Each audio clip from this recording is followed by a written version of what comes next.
Good day, sports fans. Huh. Welcome to another edition of Barn Burner, Boomer Pinder, and Warner here on another snowy day. It's not given up. Persistent. Old Mother Nature. She's about a third of a centimeter to a centimeter every hour, nonstop until the end of time. Yeah, it's is it still the same out there, or Oh yeah, not quite as bad there, Retro. Josh Allen? It's not. It's windy, which makes it cold because it's a wet cold here.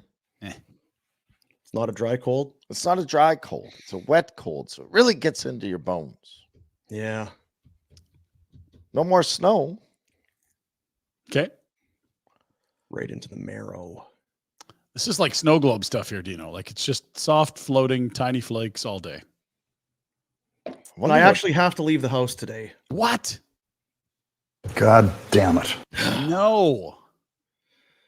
Yeah, I got to leave the house. Oh, well. Listen, enough complaining. All right. You got parent-teacher interviews tonight like I do?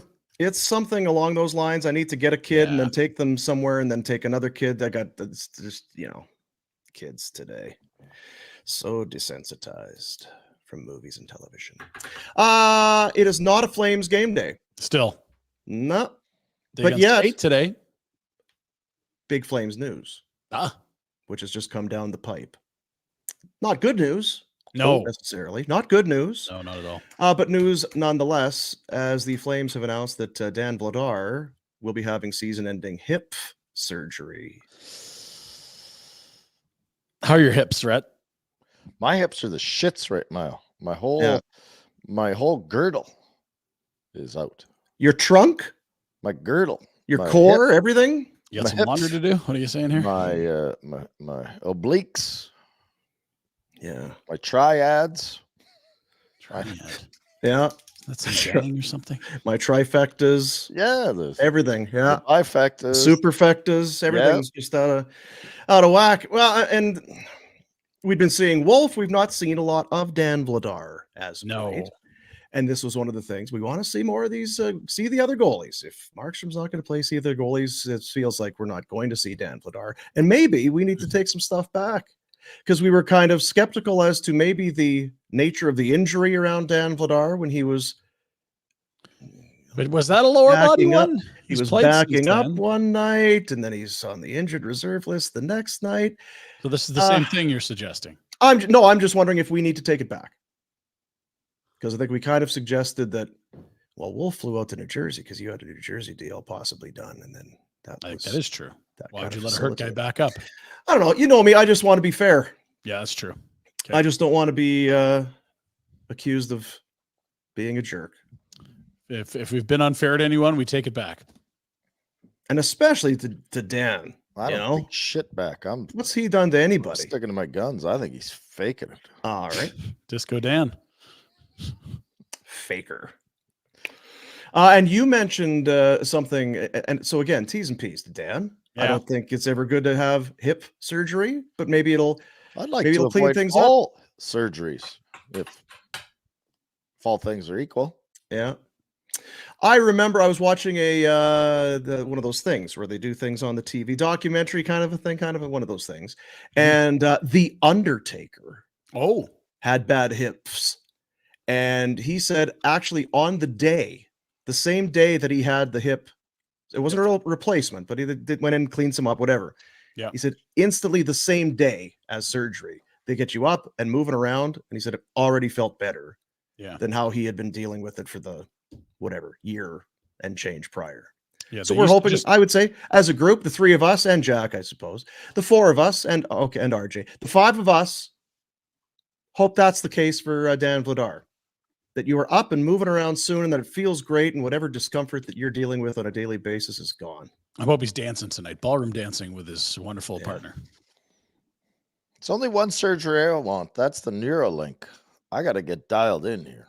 Yeah, so you don't want emails in your phone, but you want a computer in your head. Is that what it is? I would have such witty comebacks like right there. If I had Neuralink, I would have zung you right there. Pinder, you're a loser. We all know this. Ha ha. Could you imagine? Then I could just get an AI version of myself to sit in the shitty chair in the shitty room and it just with your I shitty could hips. be Yeah.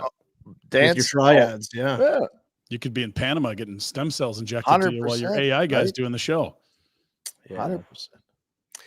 Now, I guess on a more serious nature, Ryan, you had said before we got started on the scintillating pre-show.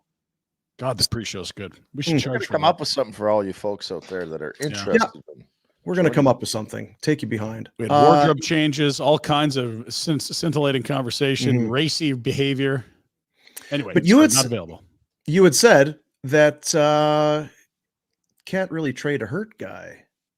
So if there was any appetite to make a Dan Vladar move in the offseason. Well, I think there's been an appetite for a Dan Vladar move for multiple off seasons already. And you have 3 goalies that are NHL caliber goalies. How good they each are depends on when we ask the question, what year it is, and how people view the players. But this would be the offseason. You've now seen Wolf. This would be the year to do it. So we're arriving at my point. But you started by saying they want to trade him every offseason. It's not about him every offseason. It's just that this is finally the time, and now he's got can both be true. He's got surgery. Yeah, no, I'm sorry. I'm just trying to give context. I think there's 1 year left on his deal. It would be a nice summer to move him if you're not going to move Jacob Markstrom, and to have the option to move Vladar and Markstrom would allow you to sort of gauge the market and say, okay, where are we getting the best deal? Where do we, if you really want the mentor for Wolf, okay, we'll keep Markstrom, we'll move Vladar. The deals are a little soft with Vladar. Maybe we move Markstrom, whatever it is. One of those is off the table. No one wants to add a guy coming off hip surgery that hasn't played.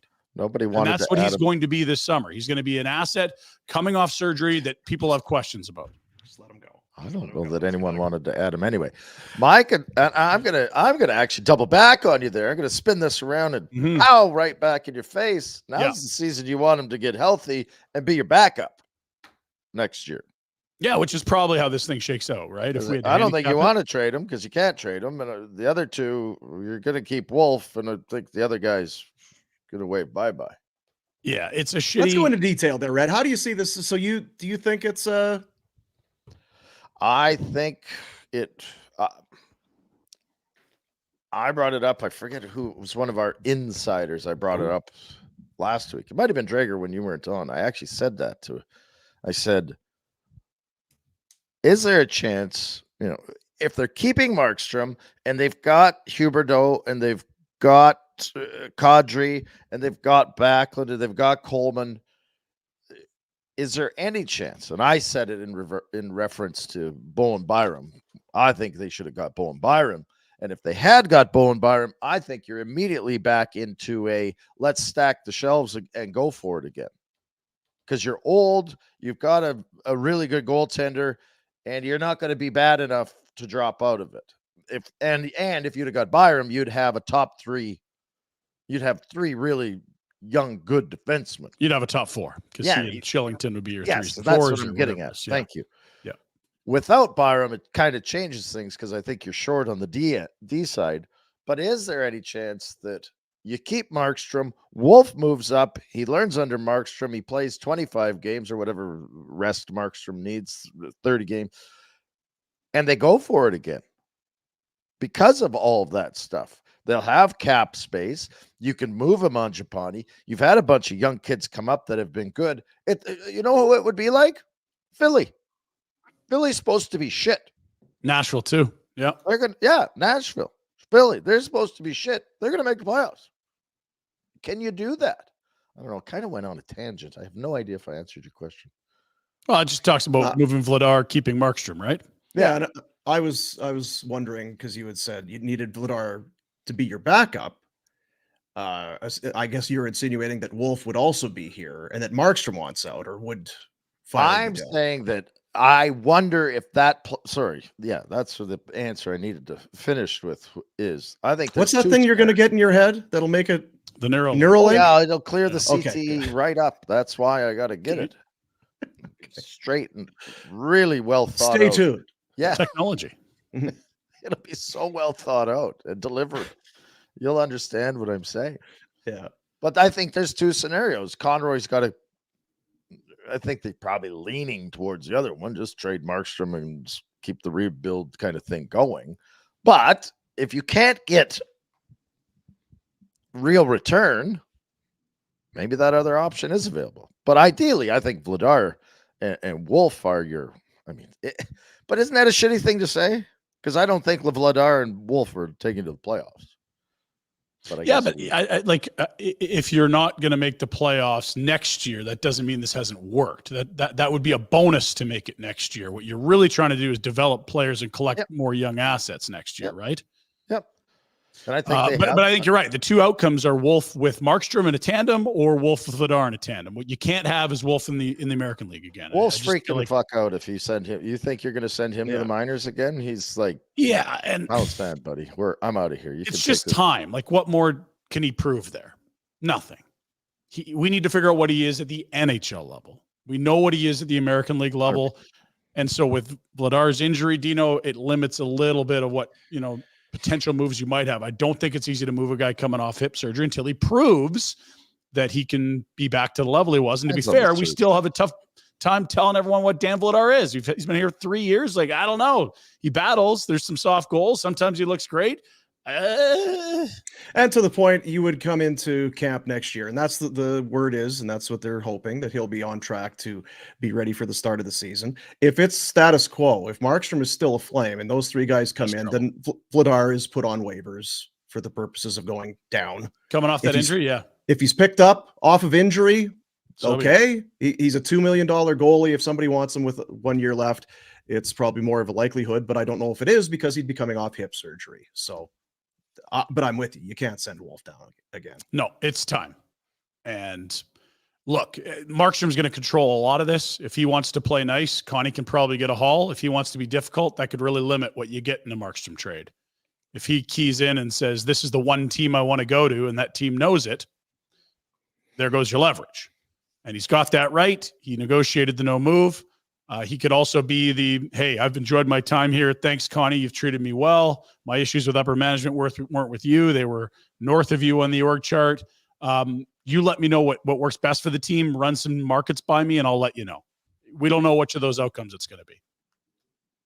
You hope it's a deal that's not like, okay, here's a pick, and here's another one, conditional if we win 9 rounds in the playoffs.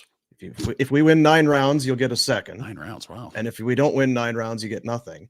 And here's a player that you need to for sure Google and go 5 or 6 deep on our prospect chart to find. Yeah, what you'd want is a very good pick and or a very good young player like the Alexander Holtz kid whose name's been floating around out of Jersey. I don't know that Jersey's shopping for a goalie anymore when you bring in Jake Allen. It would be good if we had someone that was really good at researching and going and looking at like Bowen Byram types of trades. Yeah. There aren't a bunch of them. You know what's weird, right? They're just goalies don't move much, right? There's not a lot of I'm not so much stuck on the goaltender moves, but bear with me again because I've had a lot. I took some pills, the Focus they're called. Maybe it was too much. I don't know. Crazy pills. Too much focus. Yeah, I'm ultra focused. You're too sharp. It's too much. Mm-hmm. Too many, Trev. They've got all these picks. Well, we don't know what the hell they're going to be. Yeah. The kid you just mentioned, Holtz. Do you feel better about him, or do you feel better about I'm just pulling a number. 23rd overall pick in the first round. It's a great question. Yeah. You'd have to be really, really way up in the front office to figure that one out, right? Right? Like what draft year is it? Where do we view the kid? Because there would be teams that don't have room for a kid that might be really good that would prefer the pick. Because I need this 2 years out. I'm stacked up right now. Mm-hmm. I can't get him in even if he's really good. Bowen Byram. Like, are you better off? Is Conroy better off trying to assess that and target those types of assets? I think the good thing about the spot that Craig's in is that both of those could work for him. You could take a first rounder in 2026, like you did with Vegas, that's unprotected. We don't know where that pick is. It might be a horseshit pick. It might be a lottery ball pick. Who knows? Or you could take a player that's 20 and that's like, just, on the cusp of needing waivers, and this contender caliber team just can't squeeze them in the lineup. Both of those things could work for Craig Conroy. He's got cap space. He's got some roster flexibility. And I don't think there's a hard, we have to make the playoffs next year so much as long as this team's competitive when that new rink opens, I think that's where everyone's in lockstep. How we get there, I'm not quite sure.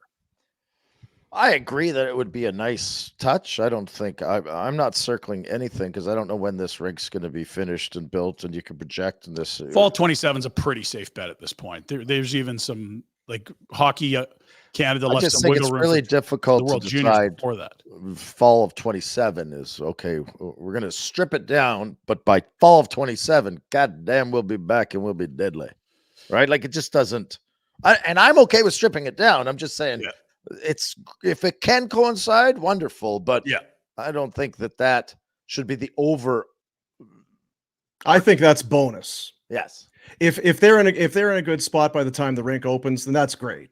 Totally, and that's a quick turnaround if they have. But you don't. Right? I don't think you ever want to be, terrible for any amount of time. I mean, gosh, I think we can all agree the quicker you turn things around, the better it is. And who knows, like the Holtz kid scored his 15th of the season. He's 7th overall from 2020. He's hardly getting ice time on the power play. He's way down the depth chart in terms of minutes. Like that's a guy that's blocked because of all the great young forwards New Jersey has. That's a guy they should be keying in on for as an example of the type of player that would flourish here and maybe be, blocked, as I said, elsewhere. What you don't need more of is the Kuzmenkos, where it's like, I'm 1 year away from free agency and I'm 27. It's like, not liking how my buddy Kuzmenkov is rolling here. Let's get going. Score some goals, buddy. Yeah. There's some skill there. The rest, a lot of question marks. Is he toolsy? Fuck, man. He scored 39 as a rookie. Like, how many guys have done that in this league? Like, very, very few in our lives. Like, it's nuts.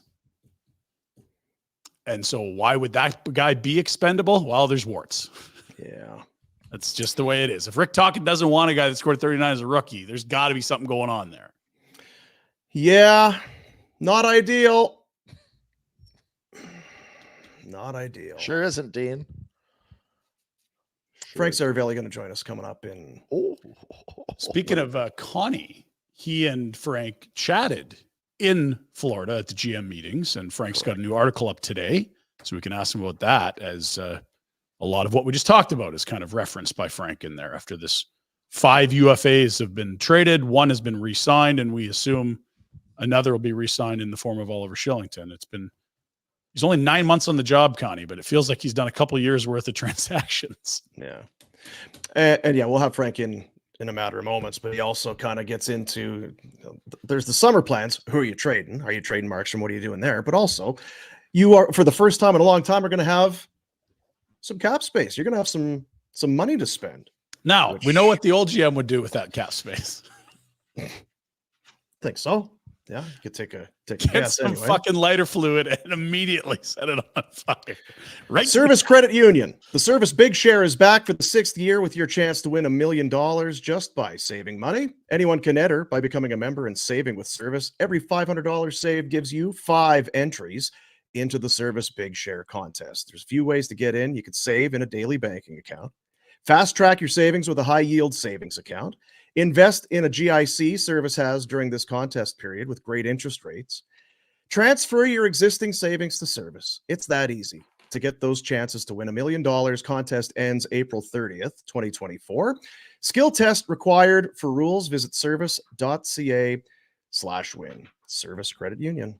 Just doing it all for you. They're doing it all for you over at Service Credit Union. He is ready to roll. He is in on the Insider Hotline, and it's a presentation of TELUS, where you can enter to win one of 6 monthly prizes, including tickets to Calgary hockey games, awesome tech like AirPods, Apple Watches, and more. No purchase necessary. All you have to do is fill out a quick survey to enter. Go online for your chance to win. TELUS.com/Flames contest. Our insider from Daily Faceoff, he is back in the city of brotherly love after he's got a lot of sun. I saw a week on the beach with Frank Seravalli. He was out beaching last week. Nice glow down in FLA. You can see the backwards hat tan that I have. Is that what it is? Here. Yeah. Yeah. Well, it looks more red on the top than the bottom. I know.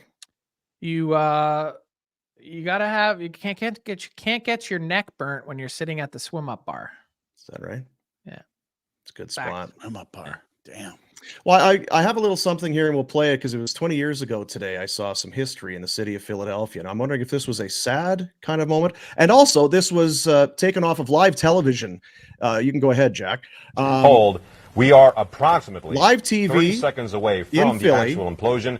Here's a live shot from Chopper 6 as we take a look at the situation from up high. And here's the final countdown. 2, fire! And there it goes. So in the background, you can see that's the old Spectrum. The Wells Fargo Center, or whatever it would have been at the time, is fairly new and in the distant background. But veterans, it's coming down. I'll get your thoughts in a moment, but again, live television, you never know what can happen.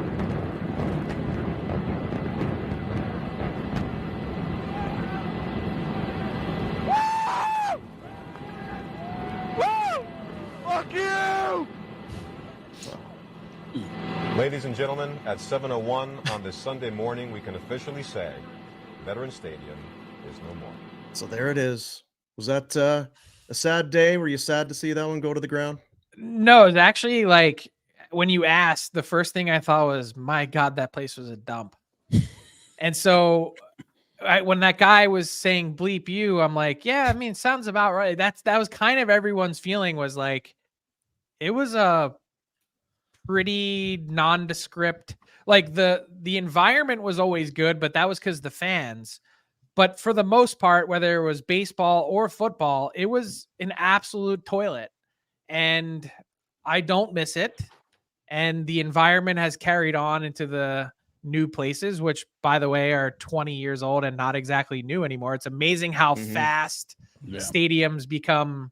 They're not dated in any way because they've kept up with them, but the useful life of an arena now is like 30 years. These places are well into their tenure. And you know, Rhett, look at the Sabres. I mean, that was the same era as the Flyers, and it's one of the worst in the league now in Buffalo.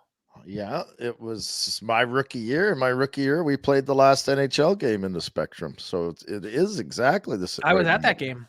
Yeah. We've seen the old Reds. Now, see, we have a difference opinion up north here. Well, I'm in Buffalo, but in Calgary, the folks in Alberta, like, we like to hang on to stuff like the Saddle Dome. There is no need to upgrade that. Love it. Is that the cry we've heard up here? I can't even explain how bad the dome is. Like, if you're just attend NHL games in Calgary, and I mean, obviously you can see a difference, but it is a straight up time warp back to the 80s. Yeah. And it's functional, but it ain't pretty. Cinder block mess. Yeah. Yeah. I think they found a bronze medal from the 88 Olympics the other day. It was in the back by the Zamboni room. It's like, oh, somebody left it here, I guess. When was the Olympics? 88. I'm really excited for the new arena in Calgary. I know our intrepid reporter, Ryan Pike, has been all over it. Yeah. But I just think it's going to totally change the viewpoint of players thinking about and potentially considering the market. I know, you know, it's still cold and it's still going to be all those things still in Canada. But like, yeah, the team in Edmonton has been way better, and they have Connor McDavid and Leon Draisaitl, but the living situation is totally different. Like, their new arena has changed downtown Edmonton. I mean, the Flames brought in Markstrom, Coleman, and Tanev in free agency. The Oilers have Hyman, and who else in free agency? Like, I hear what you're saying. I don't know. I necessarily agree that it's revamped what they're selling here. You're going to Edmonton to win with McDavid. If you're going to Edmonton, it's not the rink. No, but you at least know that the place that you're spending a majority of your time is clean, new, modern, and beautiful. You have every, amenity that you could possibly want in that Oilers 20,000 square foot space.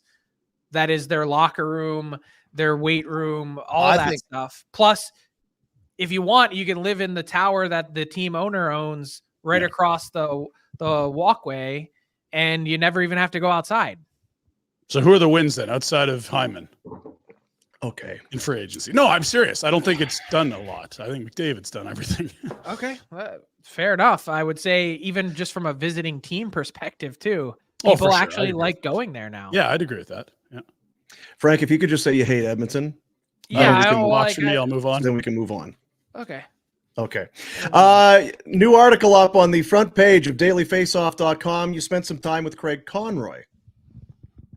Yeah, and speaking of that, a great actual segue to the free agent talk is surprise. I mean, I was certainly surprised to hear this when Craig Conroy said it, but he's excited and looking forward to free agency. And I think we'd all be sitting back saying, okay, retooling, rebuilding, whatever R word you want to use for the Calgary Flames, spending money in free agency isn't typically one of those avenues that you see teams take. I think that they're not going to be enormous. They're not going to be big game hunting in free agency this summer, but I think they're going to be all over a bunch of mid-tier guys to try and keep this team as competitive as they possibly can. They're not going to be tanking. That part isn't really a surprise. I think they needed to turn things over to the young guys, and what you're seeing from Connor Zary and Pospisil and the rest of the group, like that's been the big shot in the arm this season. That's not going to change. But when you've got 18 or 19 million bucks to spend, and you could have a couple guys come in on 2, 3, or 4 year contracts that can sort of prop you up in between, well, that seems like that's the target that the Flames want to go through. Right shot D. What else would they look at? Yeah. I would guess some middle six help forward wise. They got like 12 guys under contract already. It's crazy.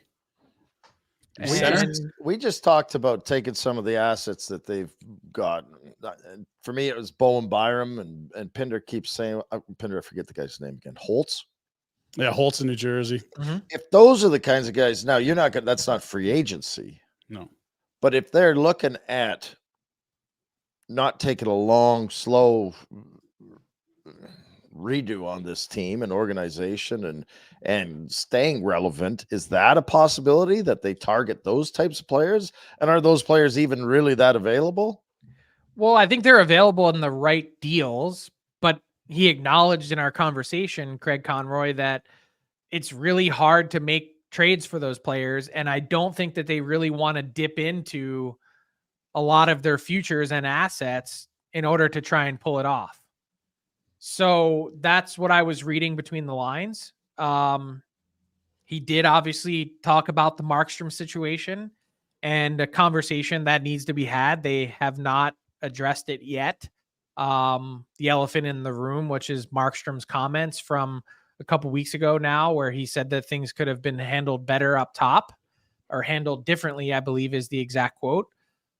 He doesn't seem concerned. He said he takes what Markstrom said with a grain of salt. He thinks he's a true pro. And, but obviously the competitive factor of where will the Flames be and what's their plan for this summer, that's going to be a big part of the Markstrom conversation. And now, especially with the news today of Vladar being out, not just for the rest of the season, but I know he's according to the release, going to be ready for the start of next year.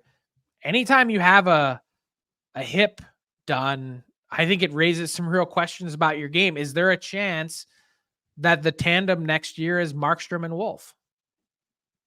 Yeah, we were kind of kicking it around. The one thing that you feel like, of many things maybe, that held back a Vladar deal was he's got another year at 2 point whatever million. Now it's into the final year, and maybe he's more tradable. And now he's a guy that's coming back from hip surgery. There's some options there. Wolf, Markstrom, Wolf, Vladar. I don't think Wolf is going anywhere. The one thing that we agreed on is that Wolf has to be on the NHL roster. Whether that means putting Vladar on waivers, maybe you lose him. You have to do whatever you can. I don't think you force a Markstrom trade. That's going to work itself out.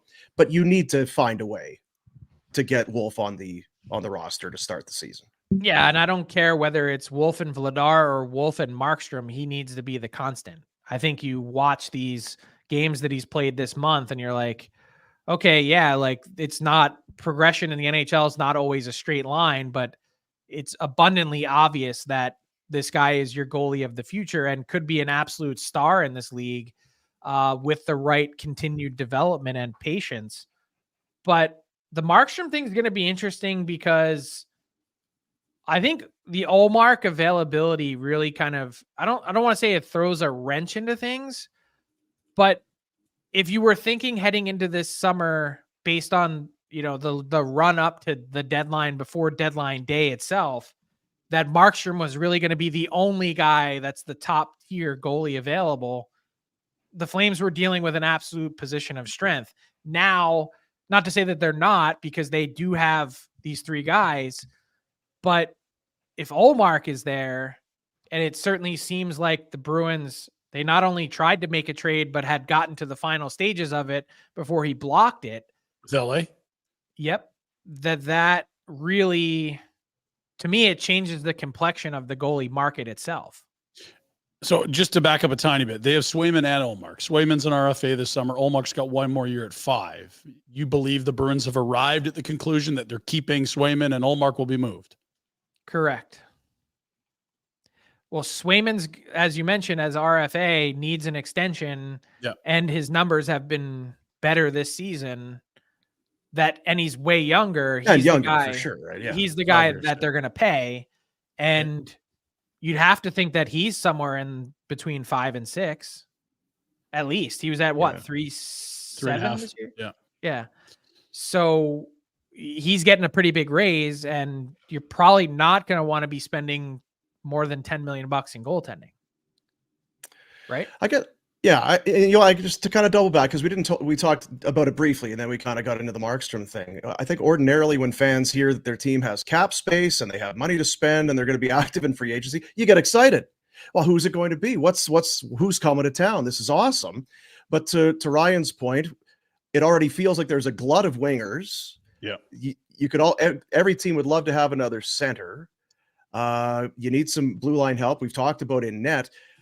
I don't know, and I think this is a fan base. This is got for Conroy, tired of overpaying guys or paying guys too much just to be here. I don't think that's going to happen. I guess I'm cautious to kind of hear that. It's great that you've got the cap space. Depending on the market and all of that, I almost feel like just hang on. Just what's the rush? Don't rush. Yeah.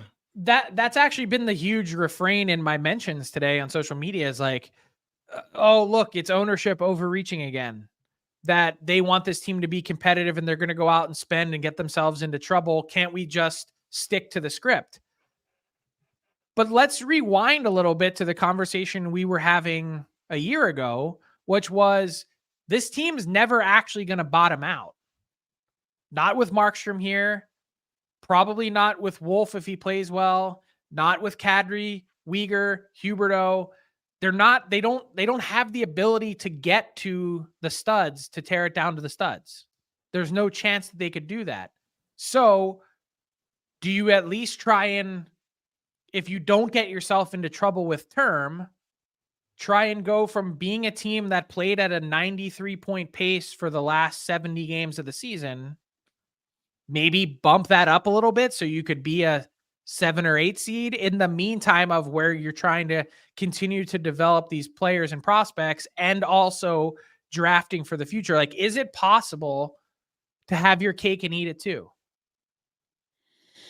Where by the time you get to, your top level draft picks are in the lineup and these prospects that you've now traded for that you feel like can be something 2-3 years from now, by the way, when this new arena opens, can you hold, at least a competitive balance between now and then while keeping the door wide open for all those players to come in?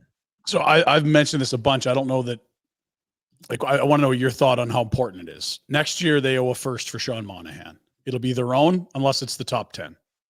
Otherwise, it's Florida's. We assume Florida's not going to bottom out next year. Florida's good. It would be quite a disaster if Florida didn't have a very late pick next year. In the philosophy of asset management, next year would be a very good year to finish 9th from the bottom, 8th from the bottom, 10th from the bottom, or worse, and keep a high-end pick in the draft rather than give that to Montreal. How much would that one variable play into your roster building this summer? It's not. And I even left some quotes on the cutting room floor. Craig Conroy could not say more clearly that there will not be a culture of losing or trying to lose. Yeah, but they're not trying to lose this year, and they could very easily be a top 10 pick, right? They're 12 right now. They're closer to being 16 than they are to 9. They're 3 points. I think there's a bit of, and it's not to me, it's less about culture in that. I think to take an 82 game season to start essentially in a month and crafting a roster to get into the top 10 or the bottom 10, whatever you want to call it. Like I get you build a very good case there, Pinder. You can totally get it. I don't know. I don't think they're bad. I'm with Frank. I don't think they're bad enough. If you're San Jose and you look at it, okay, we got really nothing in net. Our defense, we've got one guy who's a veteran. That's easier to do. Chicago, they won for years, then they were really bad. Unless you're getting rid of Kadri, Huberdeau, Coleman, Anderson, Weegar, they're not that bad unless the goaltending completely falls out. But I don't the whole thing, right? I don't think you plan for that. No, I'm not saying go try to be bad. What I'm saying is you're really close to already that bad, and you got 60 games from Tanev and Hannafin that aren't here next year, and you got Vezina votes for your goalie. You don't have those things next year necessarily. So you might try to be good next year and say, oh, we'll go add a right shot D, and you still might be bottom 10 anyway. They've got one of the, by many measures, the top goalie by goals saved above expected in their net this year, and they're 12th from the bottom. I think we all agree on that. But when you say next year's a good year to be bad, so what?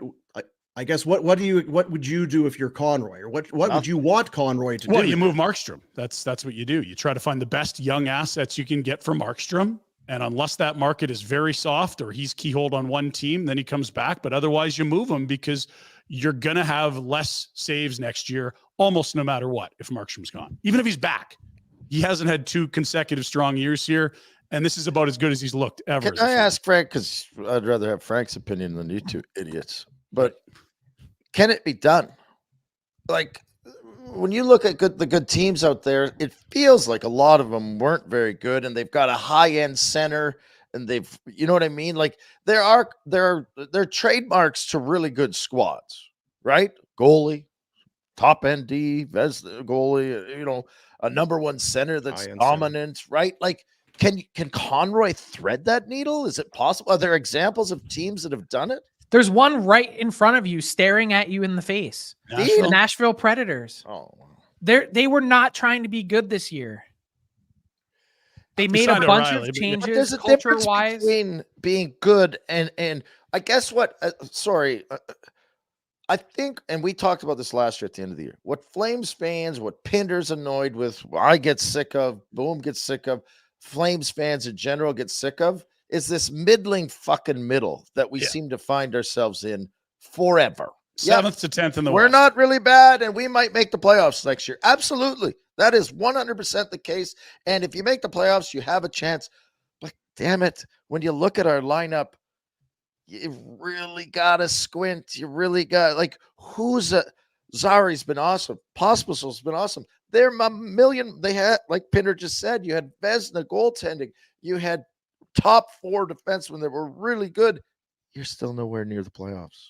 They're 1 point out of the top 10 pick, but with all the things that have gone right this year, they're 1 point.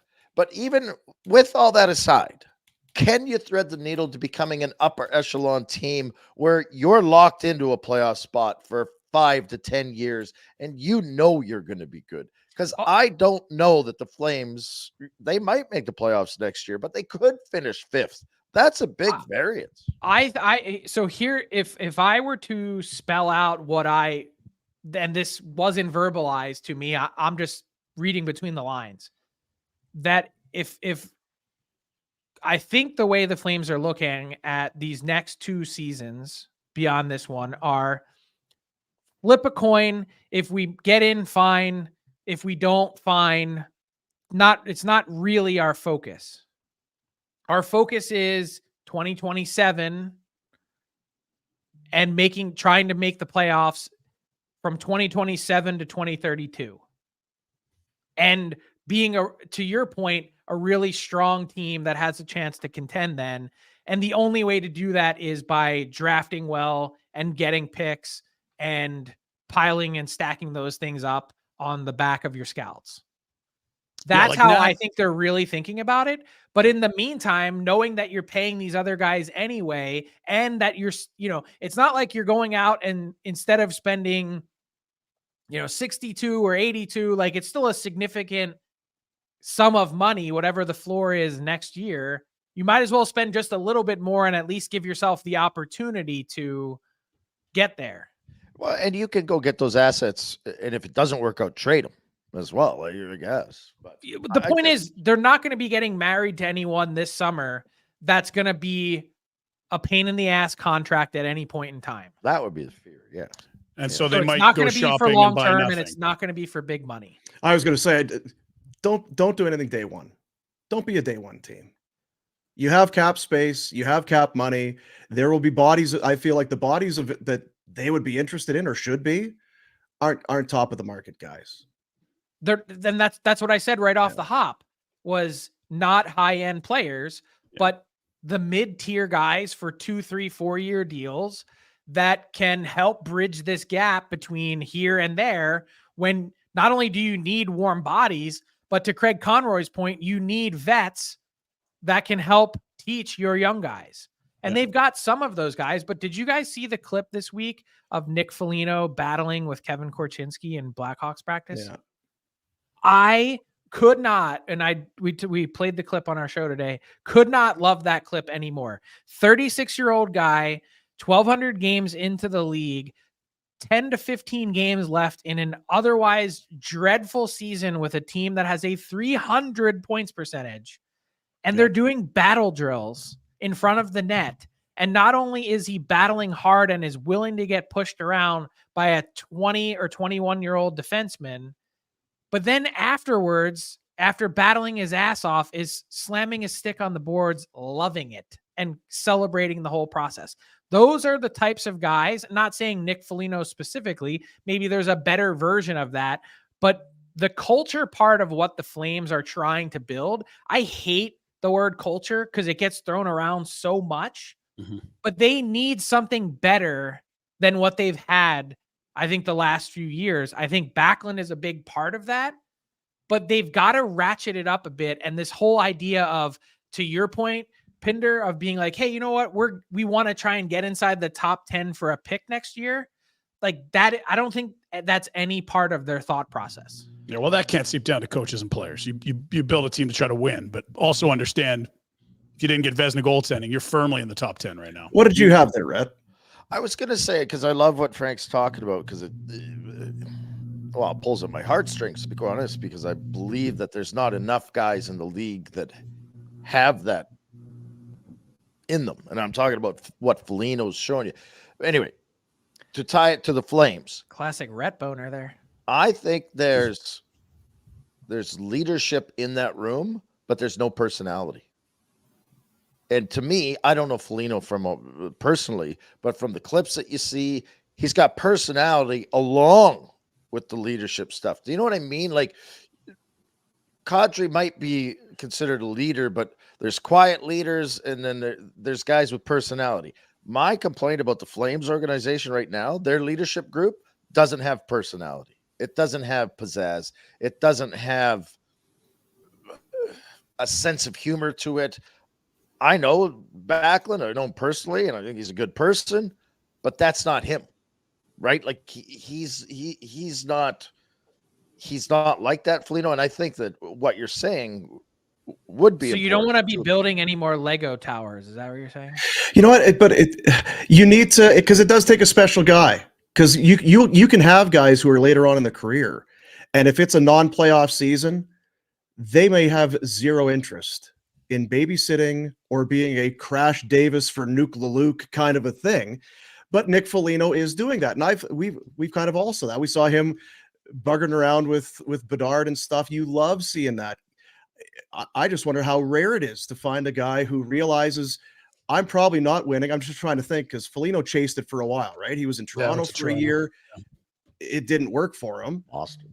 But who better to go out and find that though than Yeah. Craig Conroy? Well, does he not have that in like Uyghur, Coleman, and Anderson? Like, I don't see any lack of personality with those three, right? Don't know them. Maybe. He I don't know. actually raved, by the way, about Huberdeau and the work that he's seen behind the scenes. He said he's get out of here. Don't give us the reporter bullshit, Conroy. Get out of here. okay. What's he gonna say? He actually talked exactly about that. He's the guy that's taking everyone out for dinner. He's the guy that's getting everyone together and going good. places. So I hope I'm wrong. I'm not there. I don't know, but I'm just telling you what he brought up unprompted was the leadership.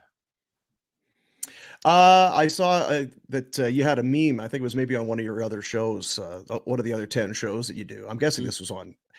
This here is the race for the Eastern Conference Wildcard. So you've got New Jersey and Washington. There's the Islanders and the Red Wings. It's all kind of the same. I looked this morning. Detroit 2-8 in their last 10. The Caps 3-3 in their last 6. Islanders have lost 5 in a row. Buffalo has won 4 of their last 9. New Jersey 2 in their last 6. Pittsburgh 2-5-1 in their last 8. It is a turtle derby for the final spots in the East. Tampa Does anybody want it? there. Come Yeah, on. I was gonna say that is absolute bullshit for Tampa, That's the team I'm still afraid of if I see them in the spring. especially in like. I really like the Panthers and what they've got. Like, I think they're one of the teams to beat.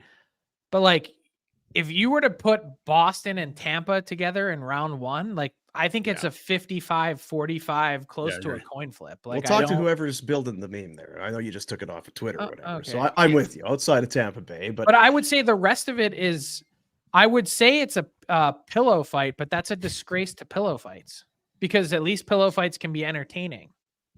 No. I mean, seriously, like you watched the Caps last night. They lose by They're no 4. good. They're no good. They're not great. They lose by 4, and that was their 26th regulation loss. Okay, out of those 26 regulation losses, 21 have been by 3 or more goals. God. So not only are they not good, but for many nights, they aren't even close. Yeah. That's what everyone's hustling for. You want that top seed so you can hopefully get Washington in round 1. You know who's got the best playoff position in the East? It's the Carolina second Hurricanes. second in the Metro because you get Philly. Yep. 100%. Yeah, Philly might end up with a lower point total than the team out of the playoffs just by virtue of being in the Metro. Correct. Arizona. You were in at the GM meetings, and I know Bettman's talked a little bit about it, and we've seen that there's land that's coming available closer to where you want to have land in Phoenix if you're going to have an NHL rink, I suppose. So, but we aren't going to know if the ownership gets it. They got to bid for it. They got to win the bid. The bid doesn't come due till June, and by then, what's your read on this? I guess is there confidence that the ownership can win this bid? Looks confident. There is, I would say, very little faith. Okay. And trust. I would say that's part of it. This is my unvarnished take. This is my behind the scenes. Here's what's actually happening. We know that the league wants to be in Arizona. They've put up with this for 2 decades because they are actually believers in the market. Now, they had an opportunity to come out this week at the GM meetings and say definitively, no matter what happens in June at this auction, the Arizona Coyotes are playing in Mullet Arena next season and we'll figure it out from there. They stopped short of doing that. Yep. And then they also said that if it were to come to a June auction date and they were to lose, that probably puts them out of runway to relocate the team for next season. So you would put those 2 things together and say, well, doesn't that just mean that they're coming back? And if that were the case, then you would have just said it and put all this to bed. Yeah. So that says to me that there's a lot happening behind the scenes. And what I believe is the Arizona Coyotes owner in Alex Maruello is confident and I would say headstrong that he can win this auction and actually get an arena project done.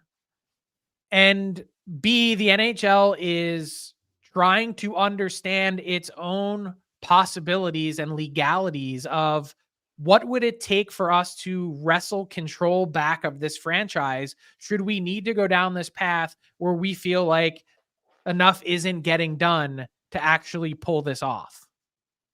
So one of the theories that's operating, out there in the ether is that the league will make the Coyotes ownership whole every dollar that they've spent to this point to buy the franchise, to cut the checks to run it, the debt service, every part of it. They'll make them whole, take back control of the franchise, and then with a hefty relocation fee coming from Ryan Smith in Salt Lake City, put the team in Salt Lake. And then the owners, the rest of them, divide up the profits. Yeah. And because the NHL had propped up the Coyotes for so long, and there were probably some contingencies as part of this team, the Maruello family buying the team, that the NHL might have a path to do so. Are they willing to fight? How much of a problem or issue will Maruello be in order to do that? Will he get in the way? And then what are the chances that they could actually win this auction? Like, there's all these things happening in the background that we don't know the answers to. And frankly, at this point, the league doesn't know the answers to, and they don't really want to act until they have to. It was May 11th when Atlanta moved to May Winnipeg. 31st, actually. May 19th. I'm looking at the article from the Globe and Mail that broke the story. So that's when it went public. Formally announce it till May 31st. Sure. Yeah. So point being, that's ahead of a land sale, but it's not an unprecedented amount of time to move things, especially if you have the Salt Lake people working behind the scenes. No. Yeah, and I would say that the other part of this is, how does the NHL, let's say the NHL has to come in and be the bad guy, which I don't think they're afraid to do if they have to. How do they save face in Arizona? The other component I think that would be part of this would be that they announce that at some point over the next 5 years, they will have a formal expansion process that will include putting a new expansion team in Arizona with a new arena, and either the same owner or potentially a new owner that would be able to, run this team properly. Yeah. It feels like they just need to distance themselves from this Coyotes thing. There's just so much stink. I agree. I couldn't agree more. I think this franchise, as it's currently constituted, is a laughingstock. Totally. I think they need to go to Salt Lake City, and they need to rebrand. They need a new name, new logo, I think their hockey ops and their management is on the right track with all the picks that they have and prospects. Yeah. It might be better than an expansion team, certainly out of the chute, and then come back to Arizona without the toxicity of the Coyotes brand. And frankly, I think the added toxicity of this ownership group, not paying bills, losing a referendum, basically getting, kicked out of Glendale. Like this is two municipalities that have basically been like, hey, this isn't working here. Yeah. How many more chances do you get? There's no rink in Phoenix. There is, and you used to play there. It's actually a very nice rink, but you ruined it. So it's interesting.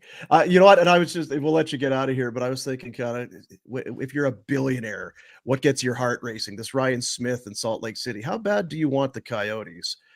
Just win that auction for that land in Scottsdale in June, and you're in, baby. Making a nature reserve. Let's go. I spent a few $100 million on this land. Whatever. That's some fuck you money. It's still land in Arizona. It's it probably, whether it costs you a little more now, 5 or 10 years from now, it might actually be a pretty decent investment. And by the way, everyone keeps talking about this, and the Coyotes just continue their subterfuge. They send out some renderings yesterday.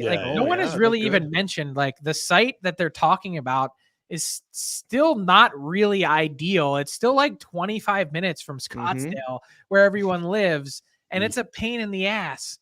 that everyone's been saying, put the team where the fan base is. We're like, this is not It's closer, really but that. it ain't it. Yeah, it's closer exactly. than Glendale, but it's Yeah. not Scottsdale still. No, Yeah, they need a it's- full reset. It's a disaster.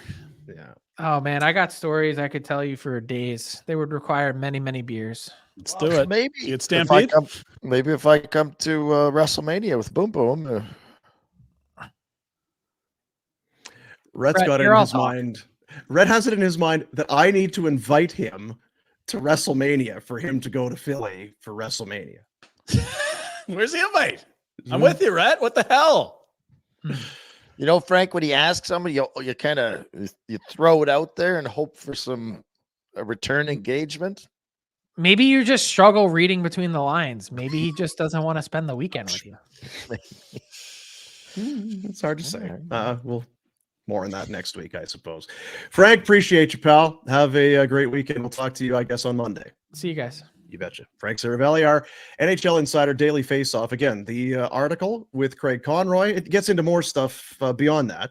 Yep. But a sit down with Craig Conroy with Frank now at dailyfaceoff.com. That's our Insider Hotline, a presentation of TELUS. Again, you can win one of 6 monthly prizes, including tickets to Calgary hockey games, awesome tech like AirPods, Apple Watches, and more. No purchase necessary. All you have to do is fill out a quick survey to enter. For your chance to win, go online, telus.com/Flames contest. I think it's nice to be excited about free agency. I would definitely temper expectations. I was, when he first said it, I'm like, oh, I text the group chat, dude, gross. Well, and reading between the lines, like, you don't want to go and say, hey, yeah, we're definitely not going to spend any money. And, I don't think we're going to be good the next few years. Of course, you're trying to improve your roster. But we talk about what percentage of deals signed in free agency turn out to be good ones. It's a very small number. And now you're trying to convince someone to come to Calgary versus, say, a contender. I mean, it just feels like that's where mistakes often are made. That said, they do have a need for a right shot D-man on the second pair. They do not have a second pair heading into next year. If you went to an Alex Carrier or someone like that in Nashville, that would make sense. Otherwise, I don't really get it. They got way too many forwards already, and they haven't even got to the offseason. Yeah, It's very specific. You brought up Alex Carrier's name. Well, what do you see on the right shot defense market, Dean? I didn't even. I'll know ask you. defenseman. But do you have some do you have some intel? Like, it's the one name that you bring up every time we talk about. Well, depth it's D. just because it's not. I don't like if there's a superstar out there. They're not getting him. Like Steven Stamkos could be a free agent. He's not coming to Calgary. So let's not waste our time on the big names. It's going to be a niche, small, Agreed. fit type piece. And so I bring that name up because people are like, who? And it's like, yeah, it's going to be that type of guy. Someone that could play top four and that isn't going to be a huge money or huge term. All right. But I mean, by all means, right shot D, they got to find one. Sift through the free agent market. Well, we have time to do that. Indeed. As I believe yesterday was 30 days out from the end of the regular season. I think I read yesterday. Yeah, the 19th. We're getting down to it, man. Getting down to it. Where are the Flames? How many points? 8? Still 8? 8 points? Dude, they're one out of a top 10 pick right now. I just saw that. There's some games in hand that aren't even, but New Jersey, they got a W over Pittsburgh the other day. Buffalo's been playing better of late. Not great, but better. It just feels nice to say top 10 pick. Doesn't it? Yeah. Feels real good. If you got to pick between a defenseman or Tej, like that feels like a good thing. Listen, this has been a banger of a year. Conroy's been busy. We've had some great hockey.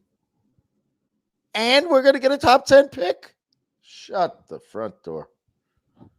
Honestly, though, when we were at November 1 and this team was 2-7-1, about to dress up like Hicks for the outdoor game, you thought this was going to be a 6-month death march. Yeah, you weren't worried about not getting a top 10. You were thinking top 3. Well, and it's just like the games aren't going to be exciting. They don't work. The veterans all quit on the team. The kids aren't good enough. Like it's a disaster. You're looking at a San Jose type situation as things play out. Instead, Zary and Pospisil arrive. They look great. You get a lot of reps for defensemen that are in the system. You've Yeah, moved but you on know from what? these veterans and added a bunch more picks. Like, it's been a great year. Friggin' Huska. Yes. Huska, Markstrom has a great year. What the hell are you guys doing? And they still could get a top 10 pick. Well, we got to shit talk someone. This Savard guy, he's got to figure his shit out. This Right. guy, I don't know what his problem is. You tell Or Fireman to get that power play going. specialist. Or he's committed Power to play was any good, we would be in the committed to that top 10 pick. He's got the big picture thinking. Actually, good stuff, Savvy. Brilliant. Attaboy, Savvy. Get your tickets. Get your tickets now at nationgear.ca. We're going to Greta on Saturday night. It's another game day with Flames Nation, Barnburner, and Greta. It is Flames and Canucks Saturday, 8 p.m. Doors open at 7. Tickets are $10. Money going to a good cause, and you'll have you're going to get that value back in that 10. There's going to be some drinks. There's going to be some food. We're going to have things going on for you. So don't feel like we're shortchanging. And it's charity, so I mean, get off your wallet, people. Nationgear.ca. Buy those tickets. Looking forward to getting back to Greta for another big hockey night. The last time we were there was a big Flames win against the Oilers. Yeah. Now we're going to be rooting hard for the Canucks, I guess. Just how committed are we to this top 10 thing? Yeah, that is the thing. The Buffalo one on Sunday. That's the big 4-pointer. It's huge. They don't have back-to-back. Markstrom sounds like he'll be back. Markey always gets up for those games against his old team, it seems like. You've got the Kuzmenko storyline. You've got Lindholm and Zadorov. I mean, that's not going to be a dull game, I'm guessing. There's good storylines there. That's this Saturday at Greta. Tickets available at nationgear.ca and presented by our event partners at McLeod Law and Village Honda. Yeah. What's wrong with your camera? I don't know what's wrong with my camera. Is it just me? Like on my It's freezing at my end. Jack, is he freezing for you? Yeah, you're freezing a bit. I'm just below freezing. It's so cold. The wires. That's what it is. You want me to get right out? It's your dogs. They've been chewing on it. I could throw to the Pinder Report here and then just beat it. Do a quick reboot. Power cycle. I can do it. I can do that. Yeah, sure. After you throw to the Pinder Report. Right. Well, and it's a presentation of Village Honda. And let me tell you about Village Honda. The 2024 Honda Accord, redesigned last year, chosen by Car and Driver Magazine as the #1 mid-sized sedan. One of the most reliable vehicles on the road, is better than ever. Superior ride quality, reliability, and impressive fuel economy, all thanks to the EXL Hybrid. You can check out the Accord and more in the Northwest Auto Mall at Village Honda and at villagehonda.com. It is, they present, of course. Shoot, we gotta get the thing here. All right, we start with the goalie news for the Calgary Flames, fellas. As Dan Vladar, Rhett, shut down for the season. Hip, Markstrom ready to go. That's the good news. We'd sort of been hearing about Saturday as a potential return. More and more looks like that's going to be the case. Certainly as a roster player, maybe as the starter. Vladar will not play again until we get to camp, Rhett, in theory, and Dustin Wolf ain't going anywhere. That's the other takeaway here, which I think if there's silver linings, the biggest one, Dustin Wolf going to get a lot of starts between now and April 18th, I'd guess. You get a nice idea if these two can work together.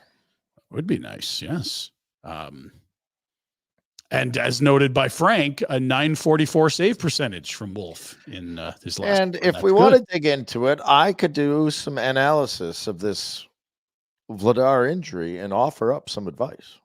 You would, what do you need to be in person, poke and prod? What do you need? Well, I might want to look at it, stretch it out, see the imaging that they've got there. There are all kinds of alternatives out there. Let's not be too hasty with the surgery.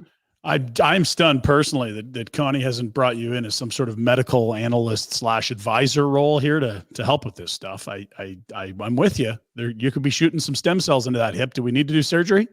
Where are we going? We're going to Mexico. We're going to Panama. I will accompany the fellas on their medical trips, journeys, whatever the hell you want to call I could source tacos. You do the medical centers. Danny's in good hands. Hey? 2 weeks in Panama? Are you kidding me? Let's go. We'll be back better than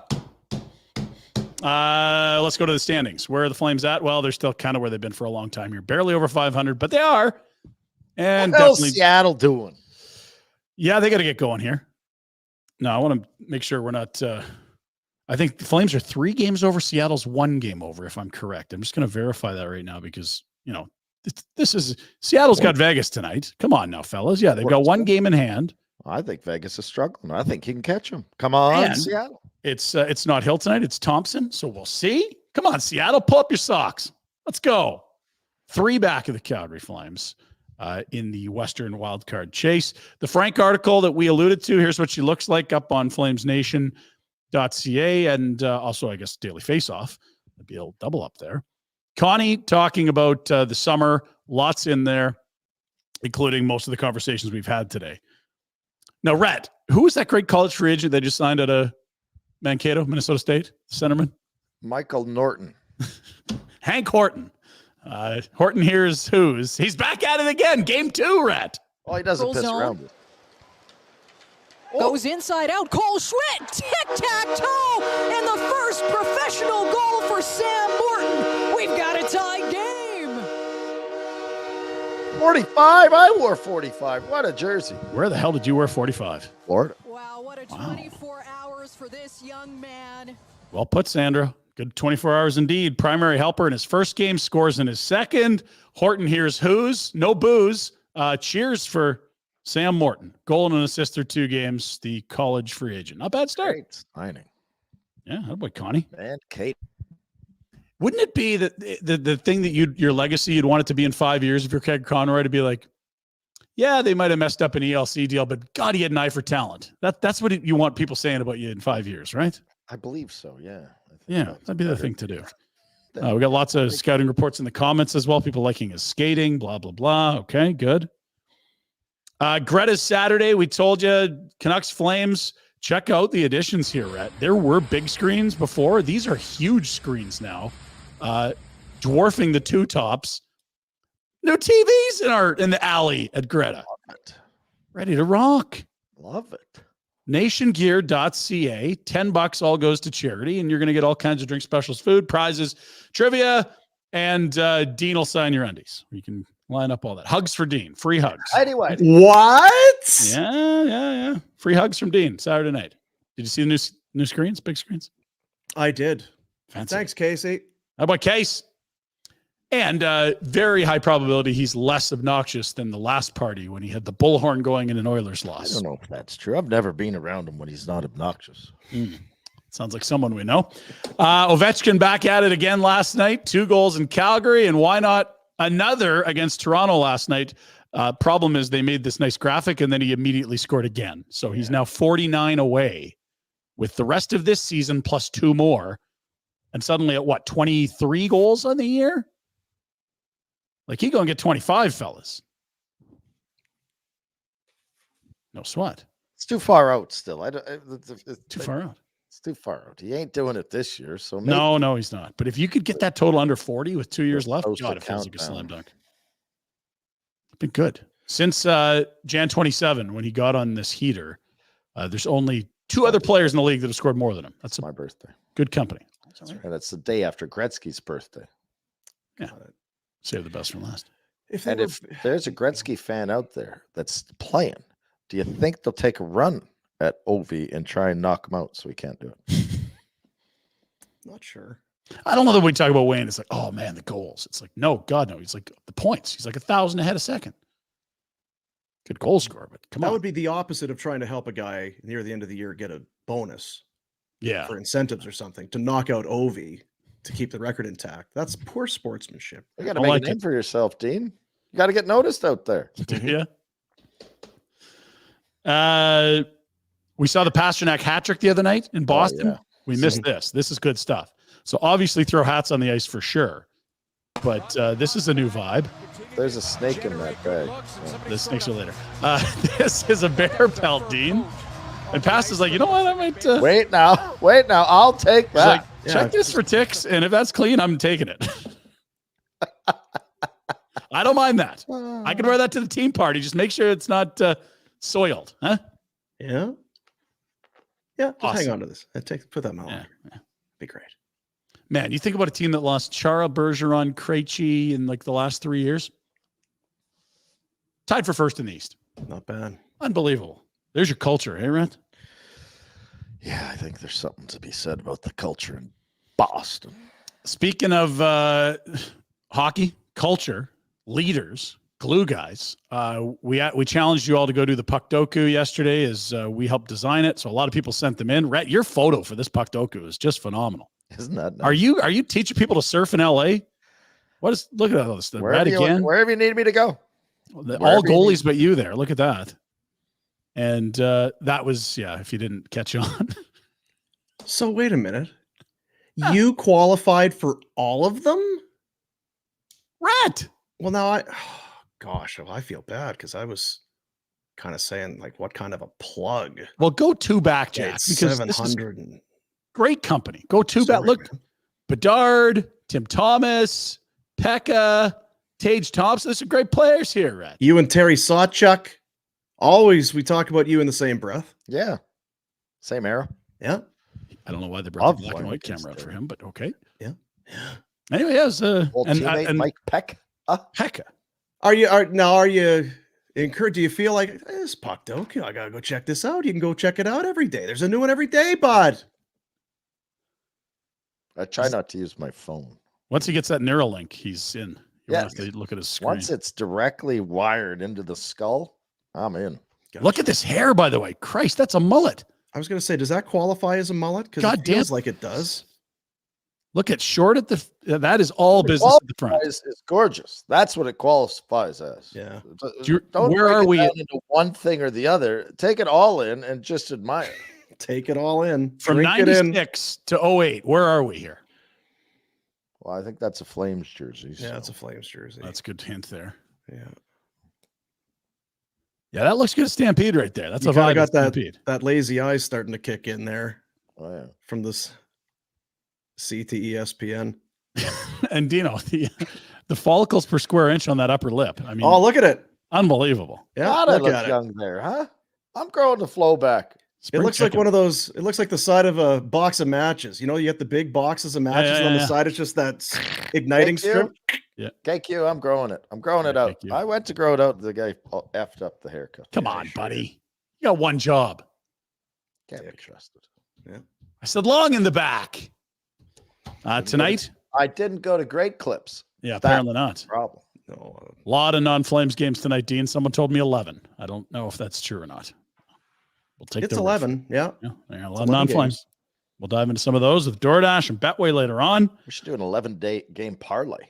Well, and if you think 11 games is a lot, buckle up because March Madness is here. We got a little bit of a teaser with the NIT tournament. So all the teams that don't qualify for the big one, they were going the last couple days. And this morning, as of an hour ago, we are underway with March Madness. I think we're around 100 people in our bracket. You should see all the drunk people in Buffalo already. And so how about a 16-game parlay? That's what we're looking at for March Madness games today. Here's how pumped up people are in the States. This guy can't be sober. The NCAA Division I Women's Basketball Championship begins tonight on ESPNU. For more information on game time, is that a woodwind?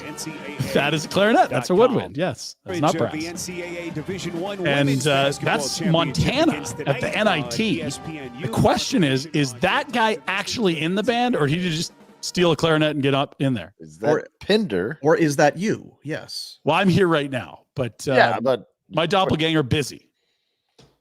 I mean, Boom was in Edmonton 2 nights ago. I could have easily been at the NIT yesterday. Who's to say? And you love a great clarinet. You love having a reed in my mouth. Thanks, in Dean. your mouth.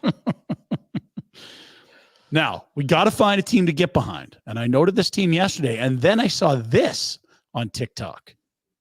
Take free money on the NCAA tournament. Take Longwood plus 2,500 against Houston. This is an absolute lock, and I will tell you why. In each of the last 3 NCAA tournaments, a team with a phallic name has defeated a 2 or higher seed. In 2021, we had Oral Roberts defeat Ohio State. In 2022, we had St. Peter's defeat Kentucky. And in 2023, we had Fairleigh Dickinson defeat Purdue. On Friday, we have Longwood going up against Houston, plus 2,500 money line. I am absolutely hammering that. This is the lock of the week. Who's ready to be a billionaire? That guy didn't blink once. Longwood. I don't know what the St. Pete is. Is that something there in phallic? Peter. Yeah. Okay. Not as, I guess, on the nose as the others.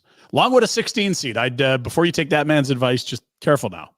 They are playing a favorite in one of the quarters of the bracket. It'll be a big win. One of the regions. That's how upsets happen. Oh God. I mean, that's how it happens. How excited would you be if Longwood pulled it off? Oh, I'd get a t-shirt. I can't even start to tell you how excited I'd be. I mean, imagine the enthusiasm around Longwood if they could get through this one and just keep building and building and the crescendo. Ryan, stop. Let's move to some fails. Okay, good. You just had one. Jack and his buddies. Let's get away from the serious stuff. Yeah, that's right. Like Longwood. Jack and his buddies, they're at it last summer. They built a bike ramp here. This is down in Montana, Jack, I believe. And these guys are having some fun.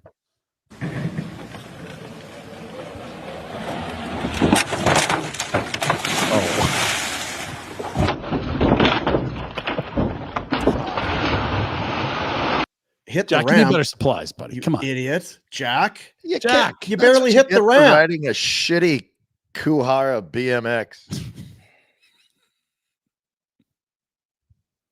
No comments from Jack. All right. Like that weak, that chip board, that ply board is no good. Just a lot wrong there. Yeah, it's no good. That's give your head a shake, right? Now, Jack and his buddies weren't done there. The big bike enthusiasts. Check out this race they were a part of. And then even got a Darwin Award nomination. This is something.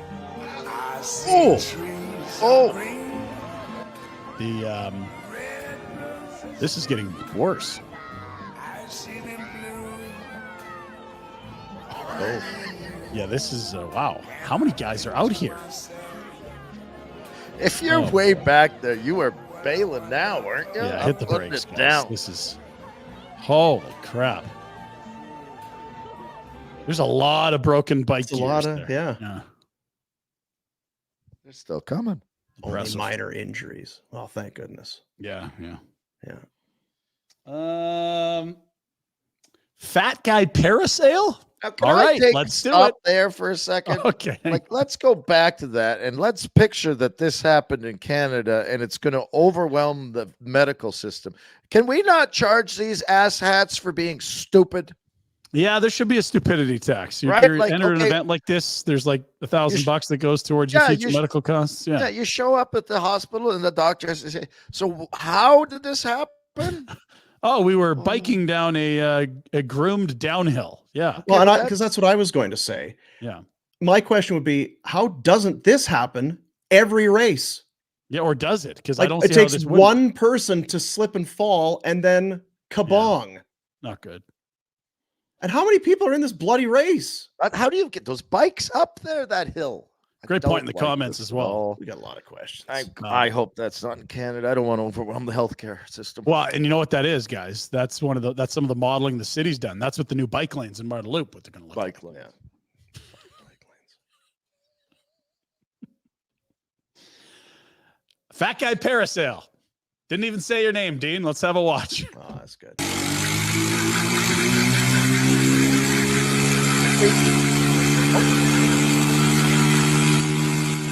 He's really trying here. Superman.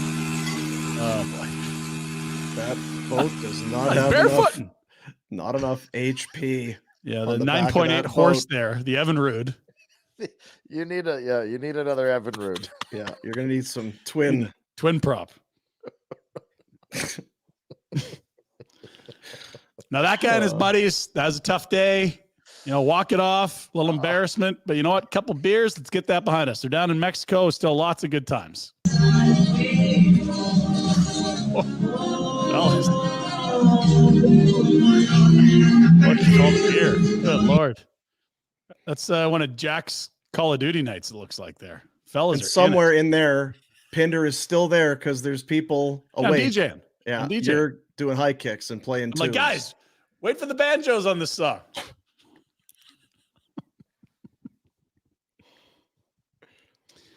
This is in Riyadh, where someone has climbed onto a construction crane, Dean. He's putting chalk on his hands. Woo! Way up there. I'm not sure what he's saying, but I feel like he's loading up for his next trick, Dean. So why did you put chalk on your hands? Red? Are you familiar with this technique? I don't like this. I think it's the booger snugger because there's only one way you're going out there. Is if you're... Yeah, he might be a little wound up. That's fair. No, I think it's to keep your hands dry so they can't sweat. If he falls, oh gosh, I wouldn't like this. On the Pinder Report? No, gosh, we wouldn't do that. So there's a cable there he's got his feet on. And okay, his feet. Jesus. Off. One hand. And he's gonna eat a banana. That's your fucking trick. You need potassium you just for lost the muscles. If he chugged a beer at that moment or opened a bottle of whiskey, okay. That is a man's man. Nothing more manly than deep throating a banana. Like idiot and it's cultural, Dean. There's not a lot of booze in the Middle East. Ladies, hit me up on the IG. Yeah, we can go out for bananas together. There's more bananas where that came from, ladies. You guys familiar with parkour? It's kind of like ninja stuff, jumping around. Yeah, I thought he did great at the ceremony with Kipper. This is me before the haircut doing some parkour. Here we go.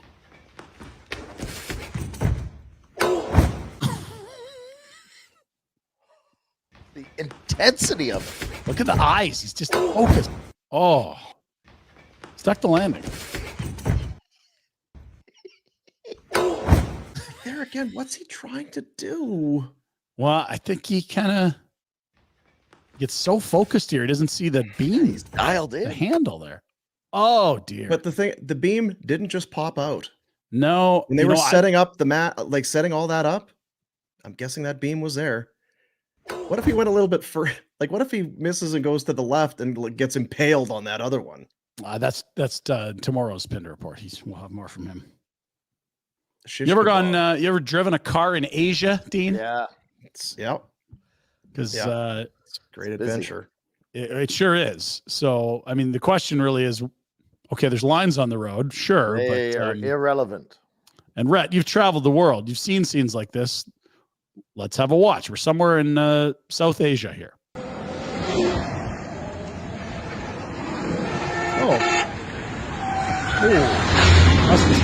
Buses, motorcycles, buggies. I don't know what side of the road you're supposed to be on even. Doesn't matter. You just got to get there. Yeah, it's a good thing they got lines. Yeah.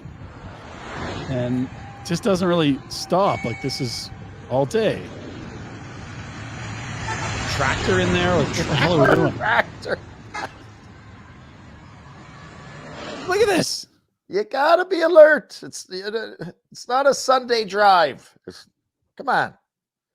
It's not See the guys back like bringing roads. home microwaves on their motorcycle? That's right. You're not out back by Longview as some country hick just cruising the back roads there. You got to be on your toes, ready. Dean's a big scuba guy. Last time he went down to Florida, he got the gear on. He had a camera. You were shooting all that viz for the show. So he's on the right, and he's got his camera in front of him there. Looks like you found vegetation. Something. Yeah, loves the.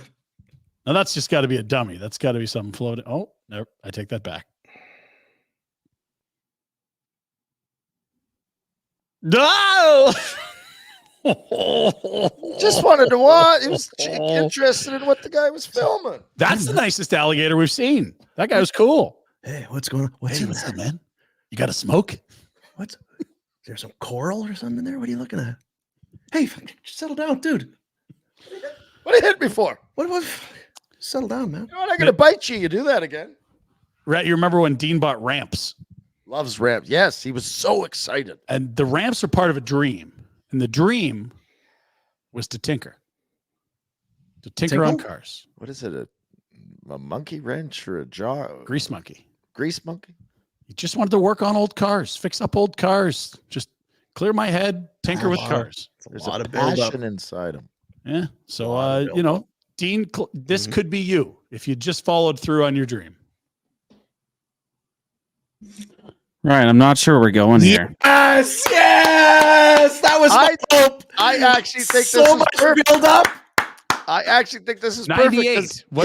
What's 98? Do we not have a 98? If you fall through What's your name, 97? you're still here. Oh, okay. Sorry. We'll just go 98. Here we are. I was going to say not order. please let there be nothing there. 98. Let's just do a 98. Here we go.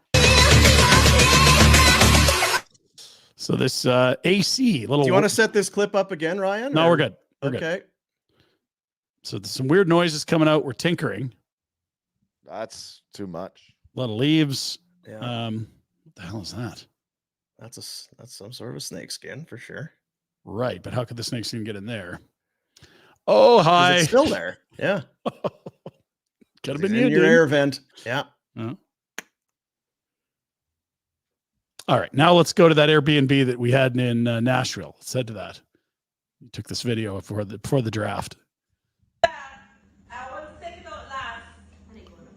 Look at the size of the fridge compared to that thing. Jeez. Yeah, that's a sizable spider of some sort. Sizable. That's the size of a basketball. Oh. You're not doing a lot for tourism of these countries, you know. It's some people love it. They'll see you in the Northern Territory. Some people love it. Yep. Like, look at the comments. Get the F out of here with that thing. Yeah. Loves it. Yeah. Can't wait to get there.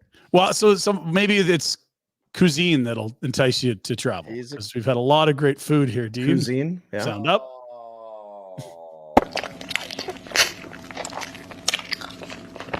Volume off. What is it? Because I'm not looking back. Oh, it's just chicken. Everyone loves chicken. Yeah.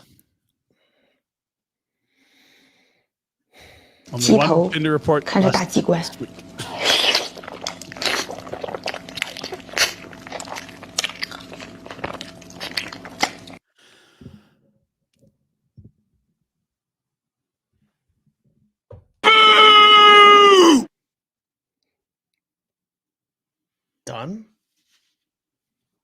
Done. Brought to you by Village Honda. Huge selection of pre-owned vehicles, all makes, all models, all budgets, over 90 units on site, access to more than 500 more in the dealership group. Make Village Honda your one-stop automotive destination in Calgary. They are worth the trip. It's Village Honda, located in the Northwest Auto Mall.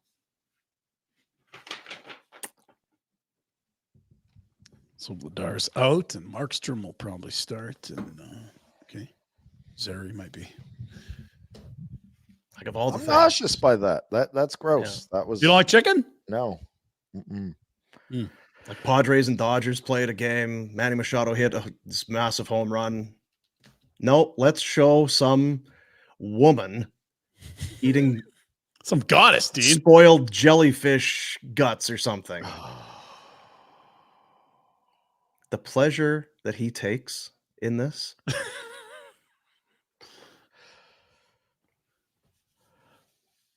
Goosh. Can I ask the people that are listening, what are the roads like? I think the DUG set out in his vehicle. I hope you told him you loved him. Rhett, can you just walk us through how this is going to work? The people that are listening, who's going to, like, who's listening at this moment? Who's going to be listening live right now that's going to be able to let you know what the roads are? I don't know. So are they in their car? Oh, people that drove to work that have us on? Watching on YouTube as we speak? Is that what it would be? Just Or listen on other things? You couldn't be a passenger? Okay. So if you're in a car right now and you're a passenger watching live on you YouTube. Drove the roads east of Calgary this morning. Maybe it came in from Strathmore. Oh, we got some reports. Maybe it came all the way from Trunk full of origin. Dalmany. Dorothy. It's out there. Dalmany Hannah is the first one that comes into your mind. All of you folks out in Hannah, how are the roads? Hanna-Barbera. Hey, Jack, Betty or Wilma? Betty. All right, good. Ryan. Hey, Dean. Tell me about your Douglas mattress. Like it, Dean. A lot of room on it these days. Same size. But you know what? Sleep's cool. You're not when there are two people there, not waking each other up when you're getting in there. Yeah, that's right. And the other one was about 1 billion years old, so I feel like I've jumped forward in time to a better place where mattresses are more comfortable and I sleep better. Love it. Is there a determined? I guess it depends on how quality the mattress that you have is. But how long are you supposed to be sleeping on a mattress? Not as long as we are. Everyone's holding these things too long. Way too long. If it was a couch in your living room, you'd be embarrassed and you'd get rid of it. Yeah. But because it's not, people hang on to these things way too damn long. And it's so for a number of reasons. Maybe you've had the mattress too long. Maybe the mattress, regardless of how old it is not a very quality mattress. Maybe you tried to save some money and now you realize, gosh, I spent a lot of time sleeping on this mattress. I deserve better. It's time for Douglas Mattress, named Canada's best mattress on Canadian living, loved by more than 200,000 Canadians, over 10,000 5-star reviews. You avoid the salespeople. You avoid going door to door and trying all these things. You just go right. It's like you go into the head of the line.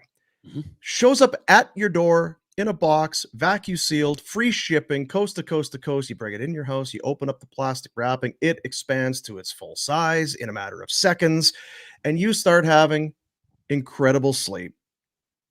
Industry-leading risk-free trial. If you happen to not like it, you get 365 nights to figure it out. Get a full refund, no questions asked. They'll donate mattresses to the local charities. Douglas has got this figured out, but we're willing to bet that you're not going to need 365 nights. You're going to like it, and you're going to like it in a hurry. And right now, you will get the free bundle. You get your mattress plus the bedding bundle, the comfort sleep bundle, 2 memory foam pillows with pillow protectors, a luxurious cotton sheet set, and a mattress protector. Or that's going to cost you $650. You're just getting that free when you order your mattress right now. Go online, but you got to use the slash douglas.ca/FlamesNation. You don't put in the slash FlamesNation. You're not. It's like, they were talking about this sleep bundle. Where's the free? It's not going to be there. /FlamesNation. Oh, there it is. Oh, look, there it is.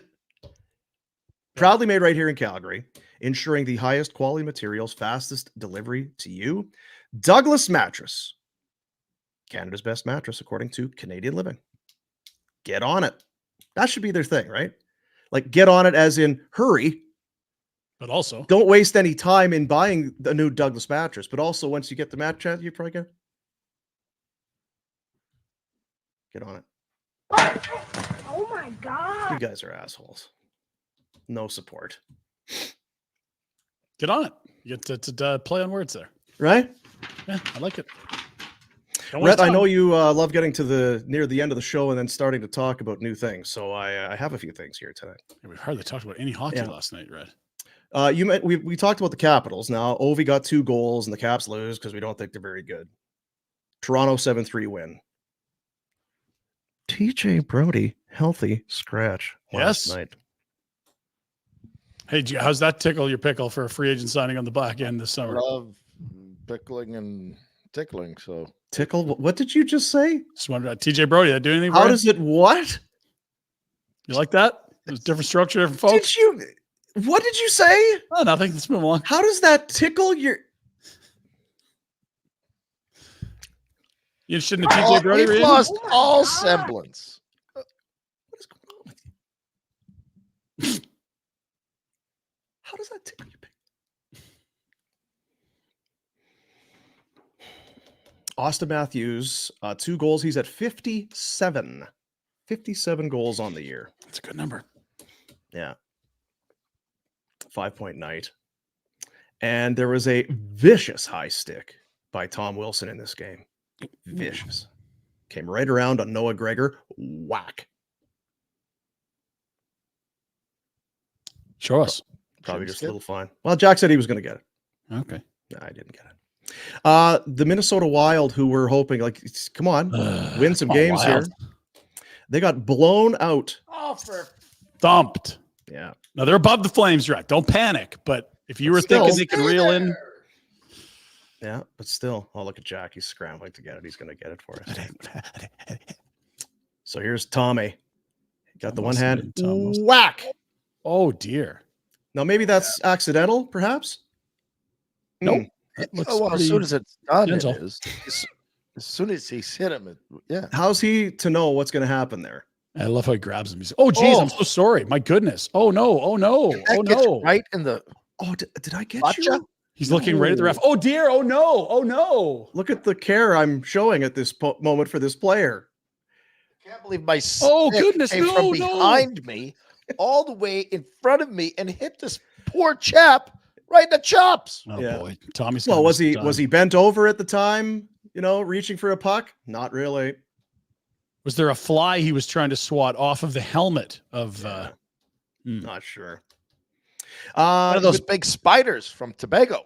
Take a few games, bud. Do you think I was going to say, now this is a guy that has I suspended. throw the fucking book at him.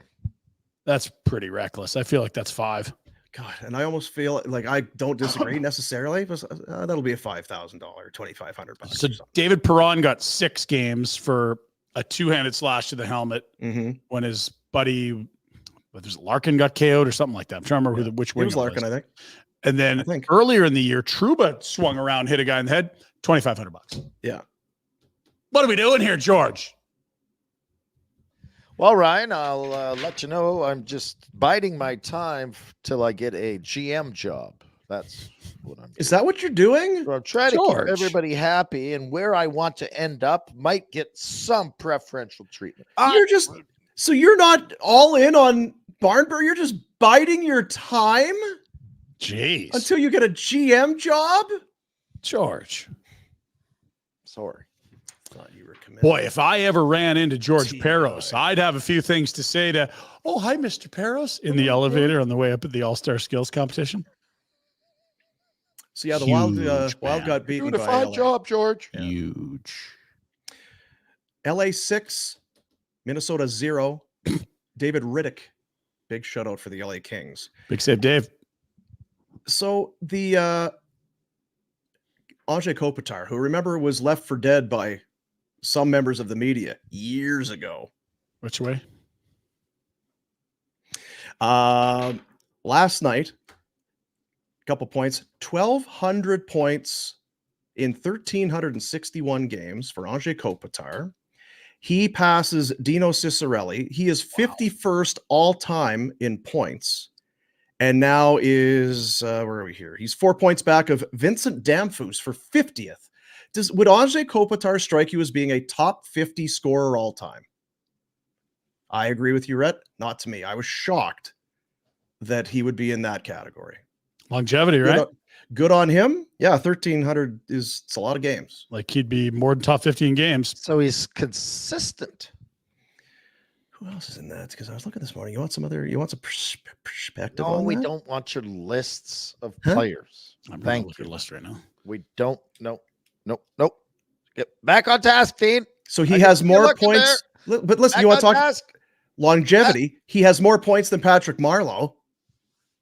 There's Yeah, no one better offensive player than Patty. right. But I mean, you talk about How many guys less just games? Like stuck 100? around. 200? Patrick Marleau played 9,000 games. So yeah, Oh, wow, more. geez, that's a lot of games. Yeah. Didn't see that. 1779 for Patty Marleau. Jesus. 80 times. Well, we had it the other day.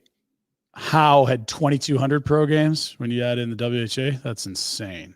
Yeah. Imagine adding Rhett's total on after Patty Marleau's career. How'd he do it?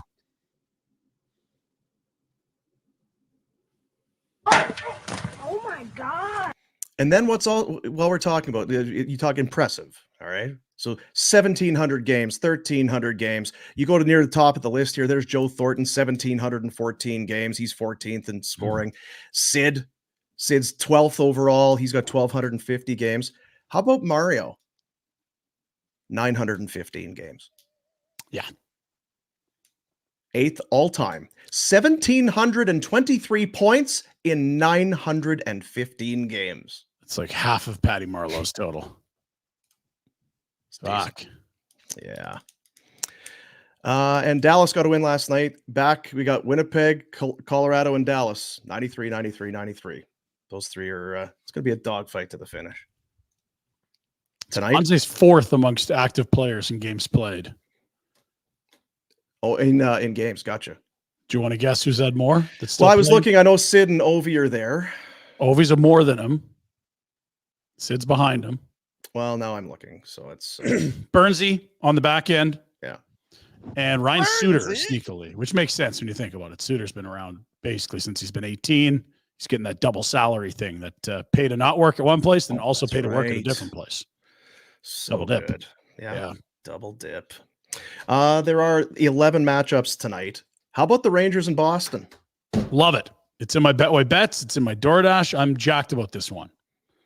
Boston tops in the overall standings. The Rangers are third, but tied for second. It's points percent, that sort of thing. But every night it's shifting too, right? It's like there's games in hand here or there. There's like 5 teams within 2 or 3 points. It is unreal. Pasternak, 97 points. Panarin's got 94. Could Anze Kopitar pass Marlowe? In points? He'd need another Games. 8 seasons. 13. No. 5 seasons? 4? 5. Yeah. He's 36. Yeah, that'd be something. Wow. You'd be more excited about that? I would. Taking it away from a Sasker? I don't know why. Yeah. The team never won, that's why. Well, I think it is because Howe got beat now, and I'm like, oh, fuck it. Everyone beat him. Go ahead. Artemi Panarin. So what do we got here? He has played. How many games left for the Rangers? I saw this morning, and I just went to double check because I wanted to make sure it was accurate, and it is. He has 94 points. Should 13. be a shoe in to get 100 here. We've got a month left in the season. He's never had 100 points. Really? 95, 96, 92, and this year 94. Wow. Do you hope that Panarin becomes a 100-point guy? Hell yeah. Damn right I do. Sure you do. Breadman. Yeah. Oh, of course you do. Pumped. All he had to do was shave his head. He got all his power back. Yeah, his hair was too long. The opposite of Samson. Yeah, clean it Be up. back. Hippie. Tampa Bay, San Jose. Whew. What a matchup this will be. Less of that. Yeah. Kucherov is tops in scoring, 118 points. He and Nathan McKinnon have been doing some of this stuff. Nathan's not. He's not playing tonight. So 11-game assist streak for Kuch on the line tonight. That is a team record. Well, he took all his time off at the frickin' All-Star break, so. Yeah, that bounce pass drill thing there. Thanks for mailing in. Yeah. Florida, they along with the Rangers, they're tied for second in the overall standings. They've got Nashville, and we know that Nashville's been red hot. Oh, hey, go Bears. Yeah, Caleb Williams, can't wait. 13-0-2 in their last 15 games, as we've talked about. The Predators are scorching hot. And old Sam Reinhart, 48 goals. Sammy. It was a big deal. Man, he got 40 goals. That's pretty good. He's feeling the pressure now. He's not going to get it. Don't think so. I'll take the over it. Winnipeg at New Jersey, the long-awaited return of Tyler Toffoli back. Yes. Big rivalry. Yeah. Yeah. Be a montage. Oh, hell yeah. That's He's the Prudential Center. Yeah. Go right after him. He's been good. 4 goals and 6 points in his last 3. The Jets have won 3 in a row. Jets are good. Free to lose tonight, Jets. Really? Come on. Do everybody a favor. The Devils get some. Yeah. How about Monahan? 5 helpers in his last 3 games, just quietly putting the work in. A nice year. I mean, I would dump him for give up a first. Give up a first to get that guy off your friggin' roster. Yeah. Nice job. Cactus Cuts. Scheifele 5 points in his last 3. Get the hat trick. You know what? Monahan's putting up points. You don't see him getting healthy scratch, do you, TJ Brody? Yeah, didn't think so. Vancouver, Montreal tonight. Vancouver within striking distance, the top spot too. And we talked about the pile of slop that's trying to get in the East. Yes. 2 piles face each other tonight. Oh, pile up. Here we go. Teaming. The Wings won. They got by Columbus in overtime. Sneaky. A couple nights ago. Yeah. Showtime and overtime. Yeah. So the Islanders, who are also there, they've lost, I believe it's 5 straight. They've got Detroit tonight in Detroit. It's God, they just won 5 in a row. What are they doing there? Yeah. Come on, Pat. So the Wings are 1 point up on Washington and 3 up on the Islanders. but no one is playing particularly well in that grouping. No. And there are other games, but that's just kind of a quick look, which I know you appreciate, Red. Oh, thank you for that. Did you miss the hottest team in the NHL against the best team in the NHL? Did I? I might have. Panteros Predators, baby. Couple of cats just battling it out. I think Tiger and a. I mentioned that Nashville 13-0-2 in their 15. Reinhart 48 goals. He got 40, and then he's. You didn't miss it. Yep. Mm-hmm. I have to pee really badly. My brain's turned off. I need one of those Neuralinks and a catheter. Tomorrow on the show. That's Friday. Dean's key to keep the show moving. Don't shut it down now. You really have to go. Oh, okay. So tomorrow on the program, we'll go inside the Great Clips inbox. If you have questions for the fellas, if you have hockey questions, whatever it is, maybe you have some video, some footage you'd like Rhett to break down about the X's and O's and the strategy behind the left wing lock or something like that. Send that in and we'll get to it on the Great Clips inbox. Send your questions in. The email address to do so, greatclipsinbox@flamesnation.ca. Because, of course, Great Clips Inbox, great partners of ours, great sponsors. More than 4,400 salons throughout the U.S. and Canada. It's the official hair salon of the National Hockey League.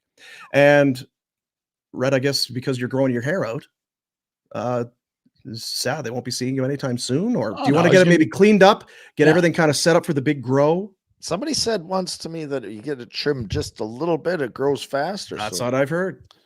Is that guy hammered or is that guy accurate? No, I've heard the same. You just kind of the tips. Yeah, you kind of. How do the tips even know? Are they talking to the roots? It's like your cooler, Dean. How do you know if it wants hot or cold? How do you know? How does it even know? How's the cooler supposed to know? You got your thermos, your Yeti? Yeah. How's all amazing? Cold. Don't go hot in those things. No good. No. Too hot. Burns your lips. Greatclips.com. Go book your hair thing. Get your hair. Get the app. Yeah. The way you do it, and then it's going to be great. We'll do that tomorrow with Great Clips. Betway bets. Oh yeah. Betway bets. How are people still doing perms? Are perms a thing? People have been asking me if this mullet's a perm. I don't know if it'd be like flattered or angry. It is tight.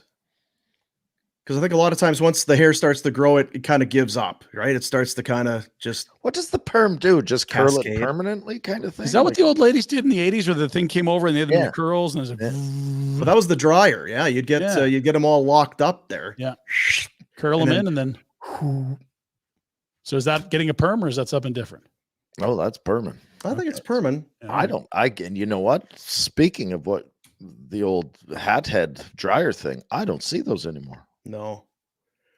Yeah, I know. That's what have we replaced that with? Who invented blow what? dryer? Yeah, a blow dryer. Blow dryer. Awesome. Yeah.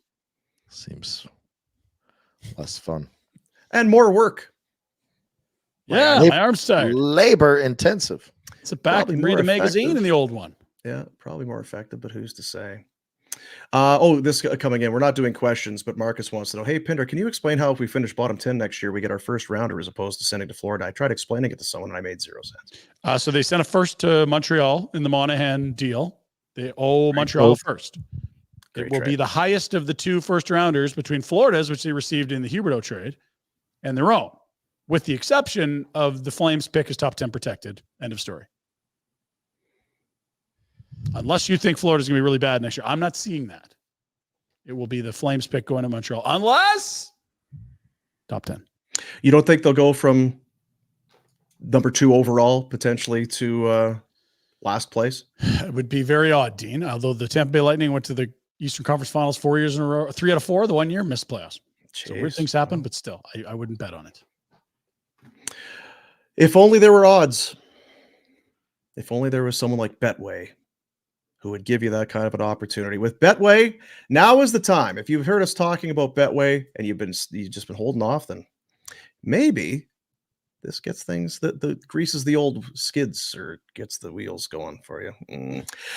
Get a free bet up to $200 if your first bet loses right now with Betway. Create a new account, scan the QR code on the screen, redeem your bonus. You place a bet, no minimum amount required. If it loses, you get a refund up to $200. You can then use that money to bet on your favorite sports. This offer only available outside of Ontario. So the Betway bets managed to nail both yesterday. I wasn't sure because Same. felt like the Coyotes were going to get rolled up. They did, but I needed a Schmaltz point, and he got it done early. And expected a big win for Toronto. I had the Toronto money line and a Nylander point. Yeah. I think he had 3 points on the night. So let's keep it rolling, shall we? Nice. Tampa Bay, San Jose, give me over 6.5 total goals and a Kucherov point. Oh, I like that. Here's the last. I again, you can double check this. Tampa Bay has played very little hockey since they played. Remember, they played the Flames and lost. Yeah, that Thursday night, right down in Florida after the deadline, day before the deadline. They've played 4 games since then. What? They've won all 4, but there have been 4. They have kind of weird breaks. They've won 7. Well, the games they've won all 4: 7-0, 6-3, 5-3, and 5-3. So I'm going to say, let's go. I think they light up San Jose. Maybe the Sharks can get in there a little bit. Over 6.5 and a Kucherov point for a +100. And Evgeny Kuznetsov has come on as a member of the Carolina Hurricanes. First 3 games, he had nothing. But in his last 5 games, he's got 5 in his last 4. So he's over a point per game here over the last week or so. They've got Philadelphia. Give me a Kuznetsov point, -105, nearly even money for Kuznetsov to keep doing the thing. What is it? Is it a eagle or a? Well, it's his Washington, the Caps, the old jerseys had the bald eagle, America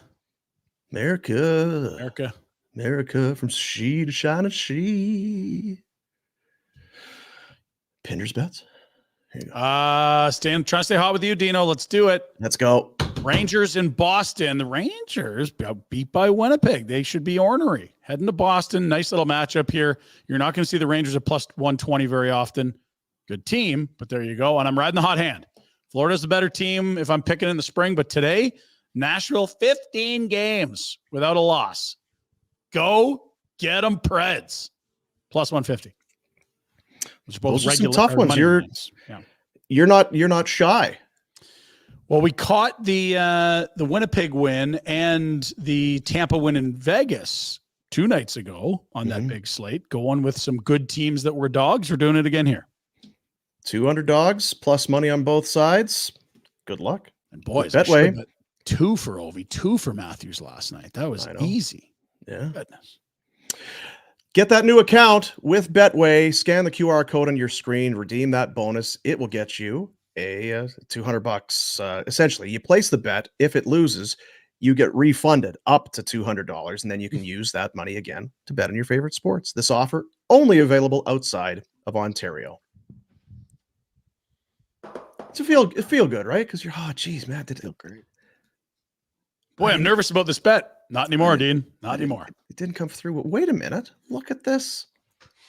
Betway saying, dust yourself off and give it another shot, man. Bet the responsible way with Betway. Old Jerry in on the chat. How come Rhett doesn't bet? Jerry, that's quite Jerry with the photo there. Well, Jerry, less is more sometimes. A hot climate. Really airing things. Come on, Jerry. Oh, Jerry. Good old Jerry. Very disappointed yesterday. I went downstairs. We were talking at the end of the show. What are we going to do? Maybe we'll DoorDash. What are we going to do? It's a cold day. Definitely got to get inside, and something's going in the oven and going to stay there a long time, low and slow. Text the woman that I live with. Hey, what time are you home for dinner? Oh, I've got a thing. Well, I work till whatever time, and then I got this thing, so I'm not going to be home. Just take care of feed the kids. Oh, okay. Yeah. So then I text the older one that's back and is just living around the house. Are you around for supper tonight? No, I got a thing, and I got to go do a thing. It's a lot of things all of a sudden. So what am I going to do? I'm making things getting away. Cats in the cradle and the silver spoon. Native man in the moon. Yeah. Is he smuggling things across those countries? Like, is that why he's got? Yeah. What is this racket he's running? That ain't it. That would mean there's a plan of some sort that he's put some thought towards. So it was, you know what it was? It was some sausage and pierogies. Oh, yeah. There's worse things. It was a fan favorite for the people that were here to eat it. I'll tell you what, you did good. Thanks. You made The good on 60%. short, Yeah. you know, Yeah. wasn't extravagant, but that is far from a fail. Yeah. Thank you. I fried 3 comfort. onions yesterday. You fried 3 onions? Could have gone with my pierogies. Exactly Yeah. what I was thinking. Yeah. Did you put them on anything or just Not yet, but I'm gonna make smash burgers today, and then I'm gonna heat them up again. Throw them on top of some fry pan? Griddle? How are you doing? griddle for Yeah. shizzle.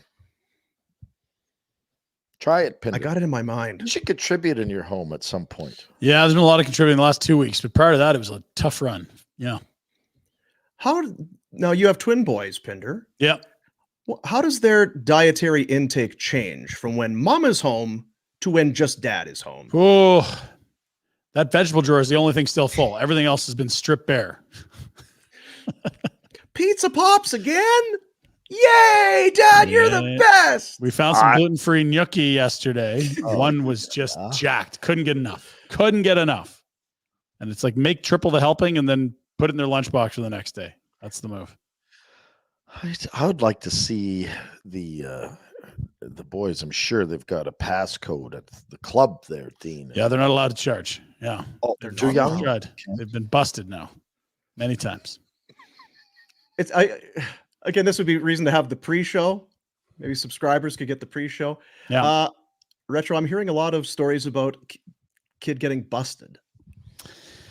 They're young for that too. There's some phone calls that come in. It's we found Terwilliger doing something he shouldn't have been. There's been a bit of that going on. There are facilities in the club. You don't need to do that there.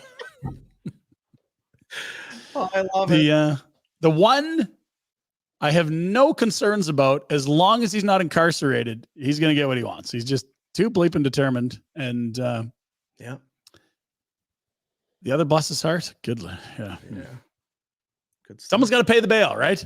You need a pal to bail you out. I was going to say, when you started talking about smash burger thing there with the griddle, I know it's not going to happen. I need somebody to help me out. I want to do my outdoor situation. My backyard's not great. And the deck, I need to do something. I would love to have like a little kind of an outdoor kitchen thing. Yeah. My barbecue's okay. I'm happy with that. Okay. Reposition it. Then maybe get the Blackstone alongside it. Get a little thing there. Maybe a fridge underneath. I don't know. I saw one of kind those of a roof thing. The Argentinian barbecue. Oh. Coal, real wood. Yeah. They got the grates that tilt over the fire. Oh, really? Up and lower, up and I might step it up, Dean. Really? Because I thought for me that would be stepping it up, just to get like a griddle, the grill, and then maybe a smoker, a trigger or something. That's camping. You're talking about camping. I'm talking about next level. Like we're gonna do goats and pigs and steaks and fajitas and chicken and this thing's it's a whole kitchen. Right. So I make some fucking pancakes. So no, I'm not allowed to do no. Okay. If you're gonna dream big, would you please? A lot of food judgment on this show. Don't disappoint me with your bullshit attitude. Argentinian it is. That's what we'll do. Or just order DoorDash. That is exactly the answer I was looking for. I'm gonna go barbecue today. Yeah. Oh fuck. I still got this app still on the phone. Oh, and there's still a whole bunch of stuff. Yeah, it still comes right to the Okay. I don't have to drive in the shit weather. Yeah. Ordering is easy with DoorDash. Open the app, choose what you want from where you want. Items left right on your doorstep. And for a limited time, our listeners get 25% off and 0 delivery fees on their first order of $15 or more when you download the DoorDash app and go with promo code NATION25, NATION25. So say you do some DoorDash, you're just going to hang around the house tonight, flip on the old the Tubarino. What's on the Tubarino? Man, Tubarino's got 16 games of March Madness. First tip-off is 10:15 this morning. The last game tips off at 8:05 p.m. 8:05. We're talking 13 hours of NCAA basketball today. And I know no one in this city will be more excited than Big John. because the Nevada Wolfpack are favored as 10 seeds against number 7 Baylor. He will be excited. He's jacked. He's like, I've got a bunch of people. I'll meet you this time. Like, I have kids. So let me try to pawn them off and I'll get back to you. Yeah. Because usually that does slow you down. Oh, Like, I needed another day here. I could set up a play date. God damn it. Elsewhere, Rangers in Boston take on the Bruins. And Nashville in Florida. There's some good hockey and some great buzzer beaters today, maybe. That's what's on the menu. Very nice. Thank you, DoorDash. Dash that for the win. Again, get that app and get in there. And if you have not used it before, your first order of 15 or more, you're going to get 25% off with the promo code Nation25. Sweet. Couple updates for you. In-person hearing for Tommy Wilson. So that's sounds like minimum. They can go over 5 now because it's in person. You can't do more than 5 without the in-person. And then secondly, we had a little late push this morning on the old bracket. Looks like we have 92. 92. Did you do one, Red? 2. Nice. Bracket. I have no clue how to check it or find out how I'm doing. Well, however you logged in and made the picks, just go to that space again. Chew those same mushrooms and you'll end up there again. I thought it was onions you made yesterday, not mushrooms. I love mushrooms in my onions too. Put them on a burger, both those things. That's great. Look out. Look out. Drager. Great clips. Inbox. And we're going to roll it for Tim Hortons. That's a heck of a Friday we got tomorrow. All on the show. And Flames game day, finally? No. Right. Closer. Maybe a travel day, maybe? Still good enough, though. Still reason to definitely come and visit us on Barn Burner. And I want to know, because it's shitty out here and I'm going to be lazy all weekend. Yeah. What's the best series to watch? Sopranos, Breaking Bad. Oh, all time. Game all time binge? Yes. Wow. Band of Brothers. Like what? I think there's a lot of people redoing The Sopranos. Yeah, because it's been a long time. Yeah. That I watched Casino on a plane a few months ago and I wanted to go back and watch Sopranos. Oh, sound off on the plane. I didn't have headphones. I was so glued to it. What if you did a whole mafia mobster weekend? Yeah. Godfathers. Yeah. Casino. Casino. Goodfellas. Goodfellas. Sure. There's a lot. Donnie Brasco. Remember Donnie Brasco? Yeah. And then what was the one with De Niro and Pacino more recently? Heat. That's an epic, like 3.5 hours. That's not really mob though. That's just crime. Okay, my bad.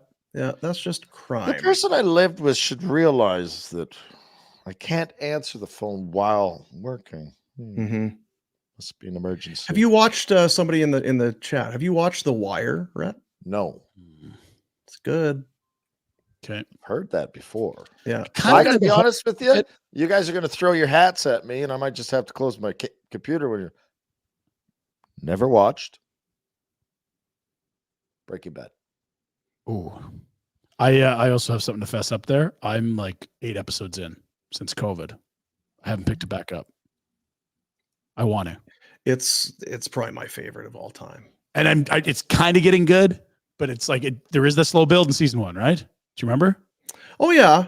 But they do a really good job of wanting you to watch the next one. Yes. I'm surprised it's taken, but you got kids and whatever. No, and you know what it is? It's just if it's TV time, it's like, well, I already saw this. So it's like, okay, fuck, I gotta do this. And that was when I should be doing it. She's Dan Enda, mate.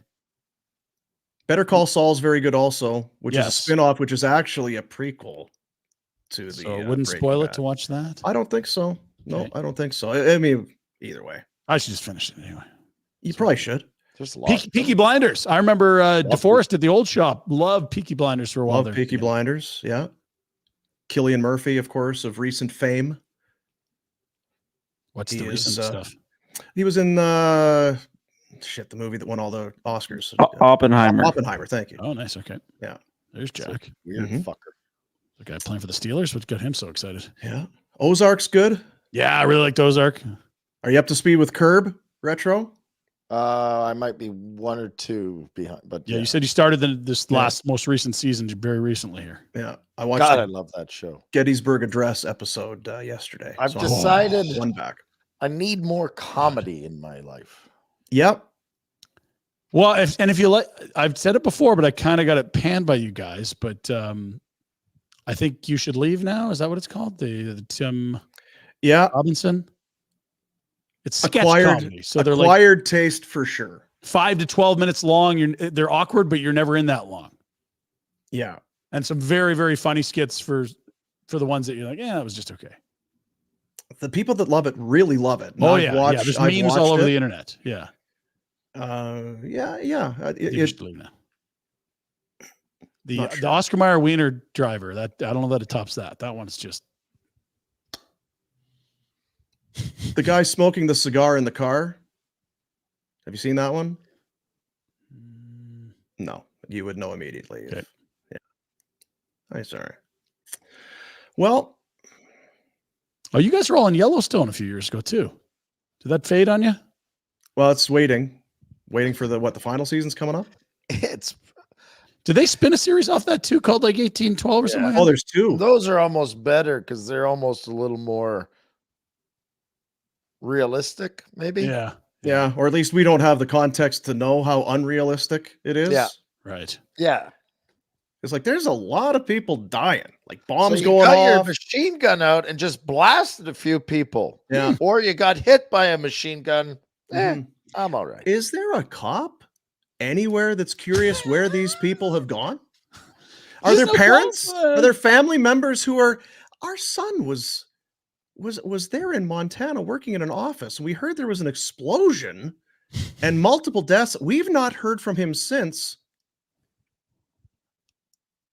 I wonder if they've checked in with local authorities to find out where their son might be. And apparently, if you are a livestock, whatever it is, cop, you can do whatever you want. Oh yeah. You can do whatever you want. Powerful folks in the nation. Unbelievable. Yeah.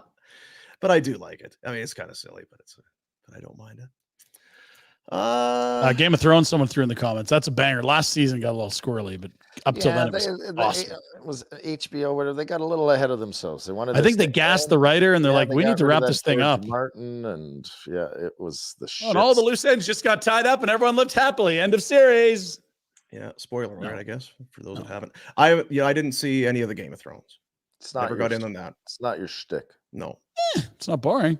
It's really good, but it's not Dean's. So what? So describe it to me.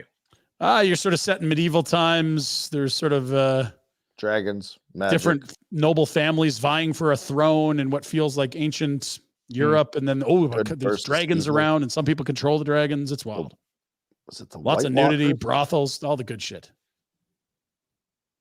I liked it, but I read the books when I was a kid. So you're a reader. Love to read. Such a good reader. Great reader. Jack, if you could learn one thing from Red. I could read like a bastard. Yeah, he really can. My eyes move over the letters and the words, but there's no comprehend. There's nothing. It doesn't go from here to here. I was telling some people about your eyes last night. They were concerned for you. I bet they were. The only person not concerned was that damn eye doctor that kept shooting lasers in them. Yeah. It's nothing to laugh about, Ryan. I wasn't laughing. That was you.